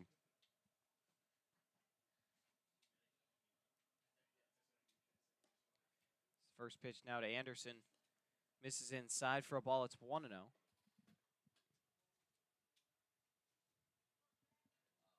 Mason Guerra on deck. As this one's going to be popped up in a deep left field. Over is Micheletti Jr., and he puts it away for out number 2. Pretty efficient 7th inning thus far for the pitcher and carrying. And it's been efficient for Zane Probst as well, certainly needing some quick outs here for a Mariners staff that doesn't want to have to exhaust its bullpen here tonight, having to go to Will Pearson a couple nights ago in addition to some of the other right-handers. So this is a relieving sign here for the Mariners, and even playing through a little bit of fog here, Mason Guerra has a chance to get 2 hits. And forgive me, that was Anderson that lifted that one out. He's got some serious power out to the warning track, as that one's going to be a ball up high to make it 1-0. And we've seen Anderson give 2 deep rides.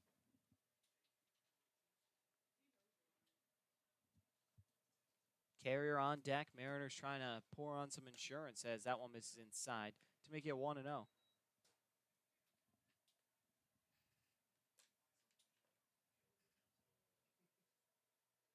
Guerra on the day, a single, also a strikeout looking, and a fly out to left. Pitch is going to be in there for a strike to make it 2-1.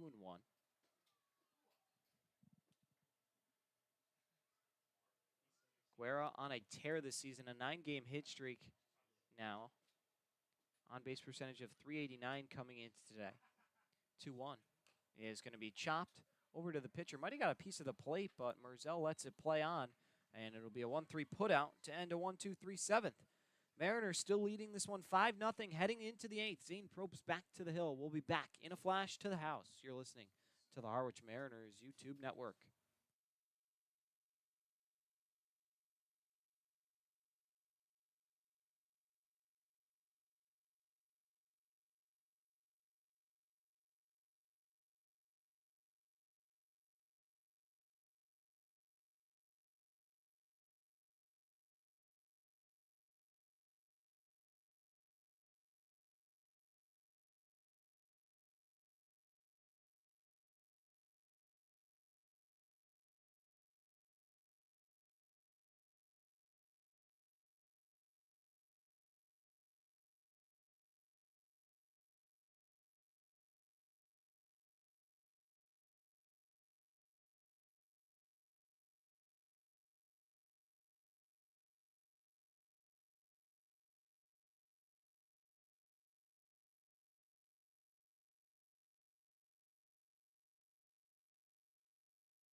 Colin Tuft, Joe Oyama, and Johnny Olmstead 2 up for the Firebirds. Tuft on the night, a single and a strikeout looking, digging in there for his 3rd at-bat here. I tell you, Harwich has been very efficient with weeding through this Orleans batting order. I mean, just the 3rd time coming up for Tuft, now into the 8th inning, is just about as efficient as you can get. First pitch from Probst misses way up high, and it's 1-0. Yeah, it definitely stems from just pitching to contact, making sure that you can have Bostic getting ahead in the count. His slider's been commanding here tonight. Good velocity on the fastball as well. Next pitch is going to be popped foul off to the right, and it's 1-1. Probst still looking for his first strikeout. Bostic had 7 in what was a sensational 6-inning scoreless performance from him. Surrendered just 4 hits and lined up for the win as it stands. Probst trying to go the rest of the way and get the save. Will he get there? We'll find out. 1-1 misses up high to make it 2-1. definitely a start for the scrapbooks. Bostic tying a season-high 7 strikeouts, but also the way he was able to integrate the ground ball contact and get out of a huge jam with the bases loaded, too. Check swing. Yes, it's in there anyway, so says Jeff Merzel, and so it'll be a 2-2 count. Last summer, tough playing in the Northwoods lead for the Wisconsin Rapids Rafters. Try and say that. 2-2 is going to be popped over the dugout, and we'll have to do it again. Posted a .487 on-base percentage in the Northwoods League across his 50 games played. Hit .333 for the club. Fantastic season here, and no surprise he's in the Cape League now. 2-2 is going to be foul tipped. And honestly, yes, it was foul tipped, but might have been a little more convenient if that one hadn't been tipped. Probably had a free shot down to first base. Brian Arndt would have had to really move his butt to get that one and fire it down to first. It probably would have been a free 90 feet, but regardless, Orleans will take the extra life. Without the risk, that is. 2-2. Breaking ball is going to be lifted into shallow center field. Coming in is Humphrey, and he's under it. Makes the catch. Out number 1 here in the 8th. And again, it's one of these stretches that the Mariners have found some longevity within their pitching staff. Bostic doing a good job retiring the final 4 he faced, and now 3 of the first 4 here for Probst. Just very much locked in. You have a veteran catcher in Brian Arndt, another returning Harwich Mariners member behind the plate. So you'd have to imagine there is a good sense of connection here mentally. Joe Oyama digs in for his 4th at-bat. He's doubled, as well as flied out to left and walked. Not a bad game for him. He's been the leading producer for the Firebirds this season. Highest average on the team, above .360 coming in today. It's going to be an 0-2 count now to Joe Oyama. Johnny Olmstead on deck. Firebirds trailing by 5. The pitch. Swung on and fouled off. And so we'll stay at 0-2. Oyama came to America to play baseball. Originally was playing in Japan, but was looking for something more and came here 140 pounds and just became a better and more effective offensive player as he'll fly out to deep right that time. Devin Obie under it, and it's going to be a makeshift 5 up, 5 down for Zane Probst so far in his outing if you count the assist from Brian Arndt on the caught stealing of Drew Farrell. Compact swing that time from Oyama. Actually lunged at it more than I'm sure he had hoped to, but of course having to protect. Still got a good enough of a ride on it to right field, but it has been a relatively quiet day since that leadoff double since the first, as the Orleans Firebirds have just 5 hits. An excellent job by the Mariners pitching staff just to find ways to translate efficiency from inning to inning here, something that they have desperately needed, especially after those 2 losses to Brewster, just not giving up much support for the lineup from inning to inning. Johnny Olmstead on the night 0 for 3. A pop out to the catcher and Arndt. He's also struck out and flied out to right. Still looking for his first hit, as are a lot of Orleans Firebirds. If you go from the 2 to 5 hitters, or excuse me, if you go from the 2 to 6 hitters in the lineup, they are combined 0 for 15 between Olmstead and King Jr. Combined 0 for 15. As this one's going to be hit out to shallow center field. Humphrey comes in, makes the catch. It's a 1-2-3 8th. And we head now into the home half of the 8th as the Mariners leading this one still soundly 5-0. Looking for a little more offense before what could be their final time on defense. We'll be back on the other side here at the house. You're listening to the Harwich Mariners YouTube network.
Danny Carrion now digging in for his 4th inning of work. So far, he's done a good job of keeping this Harwich offense contained, has not surrendered a run, just given up 1 hit as well, while punching out 4 hitters and walking just 1. It'll be Carrier, Obi, and Arndt due up for the M's. First pitch to Carrier are going to be in there. Looked to be a little bit inside, but Merzel gives the strike call, and it's 0-1. Yep, it's been one of those nights for the Mariners where they've gotten off to a good start with the bats. A little bit quiet in the first 2 innings, but now you're up 5-0. Take a shot. You have opportunity here to not only get more insurance, but also just to instill a little bit more of that contagious hitting throughout the lineup. It's an 0-2 count now to Carrier. Carrier on the day is grounded out to both middle infielders in Faro and Oyama. He's also walked. Looking for his first hit on the day. The pitch is swung on and missed. Down goes Carrier. Strikes out for the first time tonight. Strikeout number 5 for Danny Carrion, and that will be out number 1 here in the 8th. Carrion's brought a lot of momentum. Has given the Mariners only 1 hit in these last 2 innings. I don't think Kelly Nicholson, who actually just got to 400 wins as the manager of Orleans, I don't think he's going to want to exhaust his bullpen either. Devin Obi thought about bunting there, pulled it back, probably fouled it off, though, and it's 0-1. Yeah, those fans out in right field are confirmed the Tommy Seidel fan club, who have now taken their talents for Tommy and given them to Devin. They are diehard Devin Obi fans, and makes sense as he's the right fielder. But Englert not necessarily having an everyday right fielder anymore, so hopefully they can just follow him around wherever he goes. As Tommy Seidel was almost a surefire right fielder every night for Harwich last season. Obi has been in center. We've seen him in left, right, everywhere. 0-2 is cut on and miss. Down goes Obi. Strikeout number 6 now for Carrion. And there's 2 wet. The catcher from UNC Wilmington, number 11, Brian Hart. And for Carrion at UC Davis, actually a former 3-sport athlete in football, basketball, and baseball, but an all Big West honorable mention, 34 strikeouts, just 10 walks, and the strikeout to walk ratio is strongly showing here. Danny Carrion, also the second cousin of Dustin Pedroia, of course, longtime Boston Red Sox, as this one's going to be rolled over to first. Brian Arndt grounds out, and it's a very quick 1-2-3 8th inning for Carrion. He has been fantastic, as that will end the 8th inning here. We'll head to the 9th inning. It's winning time here in Harwich. Mariners trying to close the door on the Orleans Firebirds, who continue to nip at their heels. We'll take a quick break and be back for inning number 9. Don't go anywhere. You're listening to Harwich Mariners Baseball on the Harwich Mariners YouTube network.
We welcome you back into the 9th inning as the Mariners looking for their first win since the walk-off win against the Katuitt Kettleers.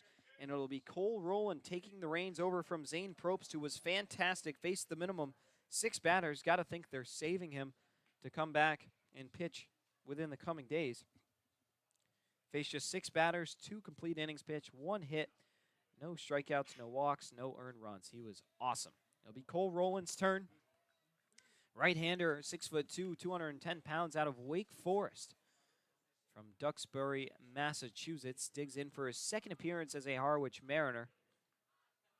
Appeared once and went 1 strong inning. Had a strikeout and didn't allow a hit or a walk.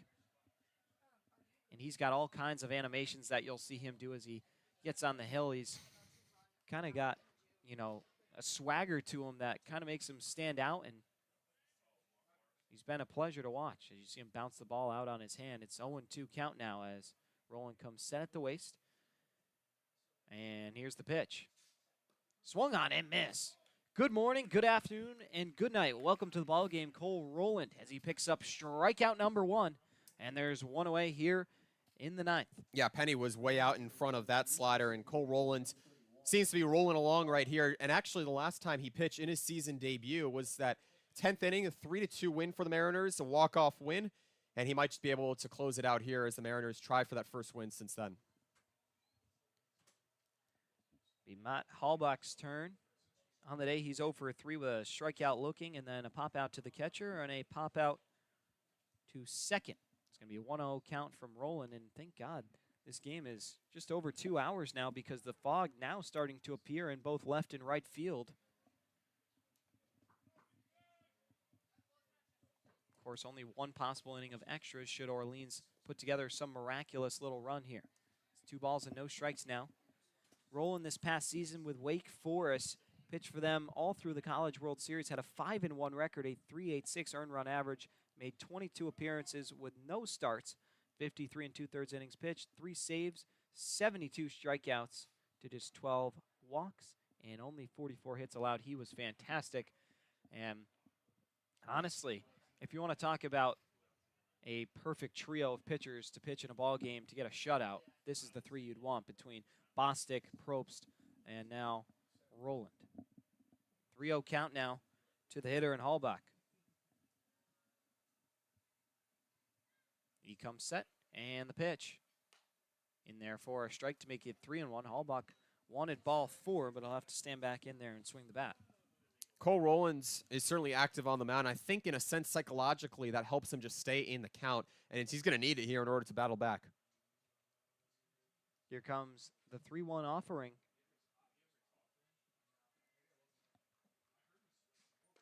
Swing and a miss, and Rowland's worked it full now. It's 3-2.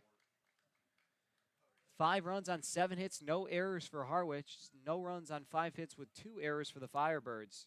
And a matchup that Harwich has controlled all season long. They try and close out yet another victory against these Firebirds. Payoff pitch from Rowland. Swing and a miss. He got him. Strikeout number 2 for Cole Rowland. He battles all the way back from being down in the count 3-0. Flips his glove around. And there's 2 away here in the 9th. And the final line on Zane Probst, who was excellent, retiring 3 of the last 5 he had faced through 2 innings. He went with no earned runs, a hit, and no walks and no strikeouts. Just a masterful outing, as you alluded to, and just the Mariners getting that shuffling from one to the next and what would be a shutout if they win. There has not been more than 3 batters come to the plate since the 5th inning. And in the ball game, there's been minimum of 3. Snowball Jr., who on the day is 0 for 3, flew out to right, popped out to second, and struck his last victim before leaving the ball game. See what he can do here against Rowland. Here comes the 0-1 offering from the Wake Forest Demon Deacon. Caught on and miss. It's 0-2, and Rowland 1 strike away from striking out the side and delivering the first victory to the Mariners since back on July 1st against the Kettleers. Rowland shrugging out on the hill, throws his arms out, now comes set at the waist. Here comes the 0-2 offering. Just misses up high. Brian Arndt thought he had strike three. Whole infield thought they did. They were marching off the field, but left to hang in there and throw another pitch.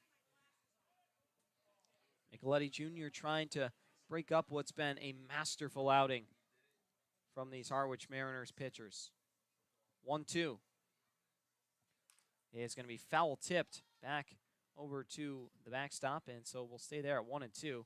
Roland really wanting to strike out the side, and you can just tell he is completely lasered in out on the hill.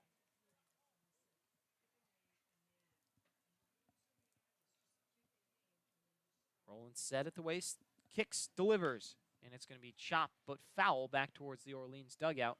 And so we'll do it again, 1-2. Credit to Micheletti Jr. As you mentioned earlier in the broadcast, Wyatt, he is not an easy cookie to strike out, and he's proving that, showing how he can stay alive against one of the best relievers in the country in Cole Roland. 1-2 is going to be just inside to even up the count at 2. The deuce is wild here in the ninth. 2 balls, 2 strikes, and 2 away. As Micheletti Jr. trying to prolong this ball game. Roland, the ladder.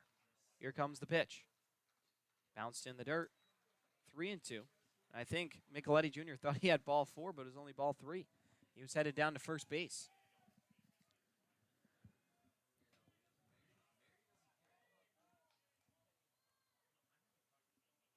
Top of the ninth, 2 away. Payoff pitch set to come from Roland, trying to retire Micheletti Jr.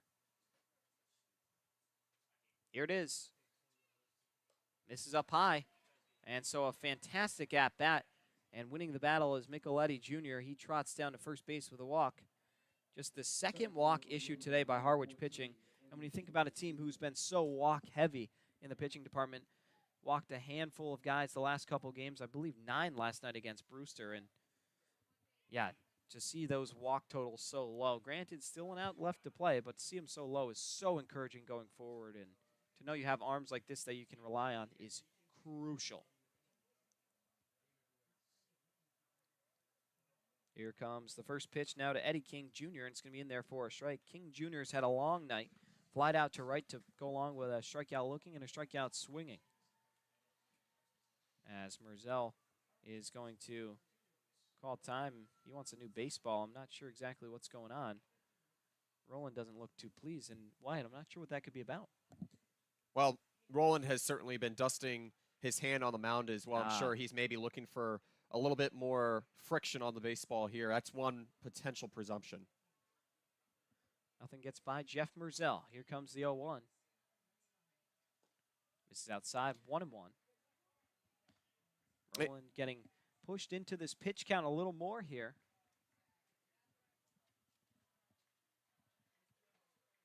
Out of the stretch as he typically does.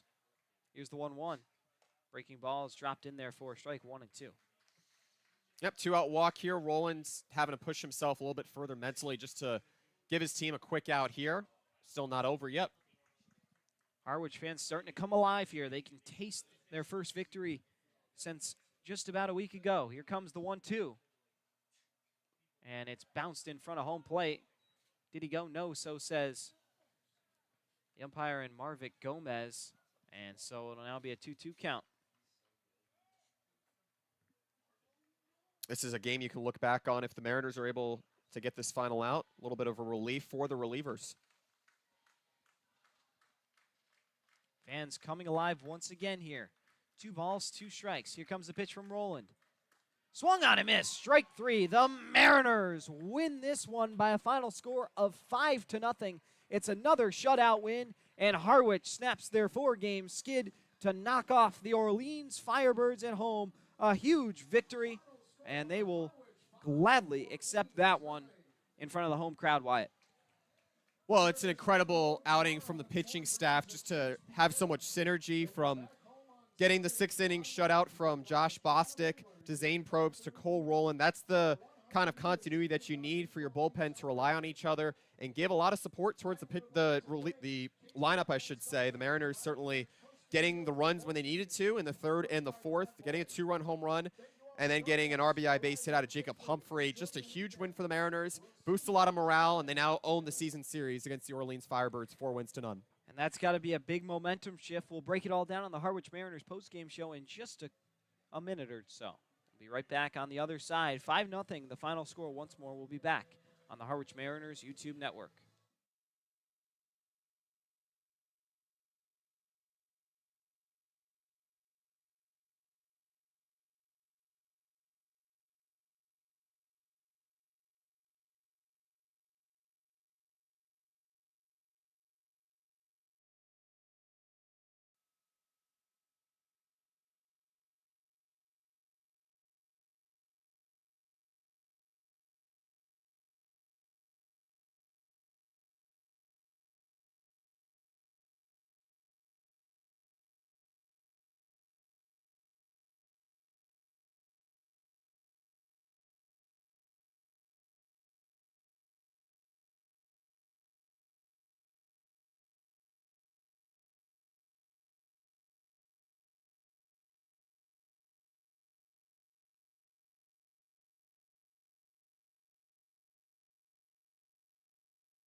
We welcome you into the Harwich Mariners postgame show. Devin Dobek joined by Wyatt Kopelman here in Al Graber press box following a very impressive 5-0 victory as the Harwich Mariners knock off the Orleans Firebirds and snap their 4-game losing streak. Wyatt, I think there's so much to talk about in this ball game, but I think you got to start with what a masterful pitching performance we saw here tonight. Josh Bostic getting the 6 scoreless innings. He needed this win in order to create a little bit more of a boost for himself in the Harwich Mariners starting rotation, which has not gotten a lot of deep starts. Last night only getting 1 1/3 innings in the start out of what they had to look forward to, and Brian Zeldin just did not have the momentum that he needed. But you consider that it was a must-win game for the Mariners, and they looked to 6 solid innings. Then you get it to 2 innings out of Zane Probst out of Alabama, and gain the strikeouts that you need as well. The Mariners only allowed 7 runners on base in the 35 they faced. Yeah, it was fantastic performance. When you can face a minimum of 34 batters, that was fantastic. Throughout the entire ball game, 34 batters faced. That's a great mark, and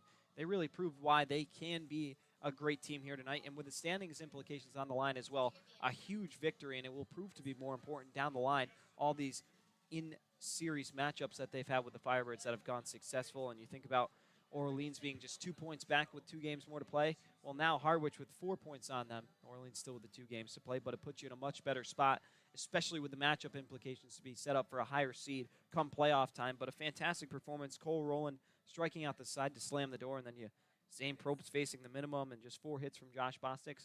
But the biggest headline from the pitching today, just 2 walks surrendered from the entire pitching staff. That is fantastic, Mark.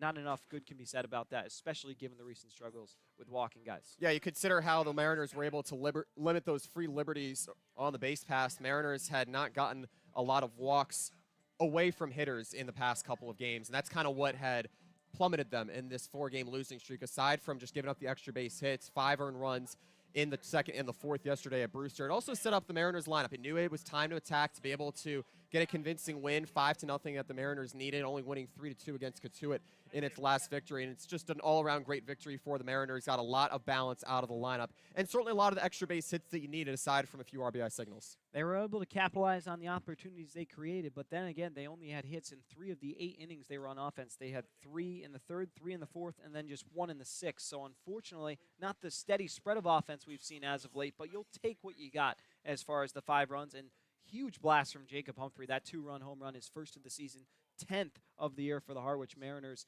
And it's got to feel good to get some more big flies. That's now 3 in the last 2 games. Induces a lot of confidence as well for the Mariners, who have to go back on the road tomorrow as well. Going to be key to see how the Mariners can translate that. Orleans actually brought in the 3rd lowest ERA into tonight's matchup, and it certainly begins to improve on that facet as it started to find its way back into the rhythm of the Cape Cod East Division standings, still contending for second place behind Harwich. But Orleans had won back-to-back. The Mariners finally answered when they needed to. And I think it's more impressive enough when it was against the guy with the lowest earned run average in the Cape Cod Baseball League, in Danny Avidia, who had a .47 ERA coming into today. Unfortunately, he'll be credited with the loss. He now drops to 1-2. Josh Bostic with win number 1 after his 6 strong scoreless innings. He improves to 1-1.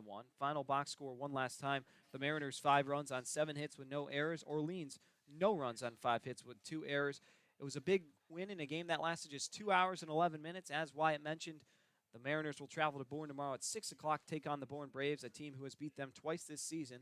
Looking forward to the last time at Doran Park. But that just about wraps us up. So on behalf of our entire media and production team, our producer, Sean Sears, my partner, Wyatt Copeland, and myself, Devin Dobek, thank you so much for joining us on the Harwich Mariners YouTube network. And always remember to live the dream. We'll see you tomorrow.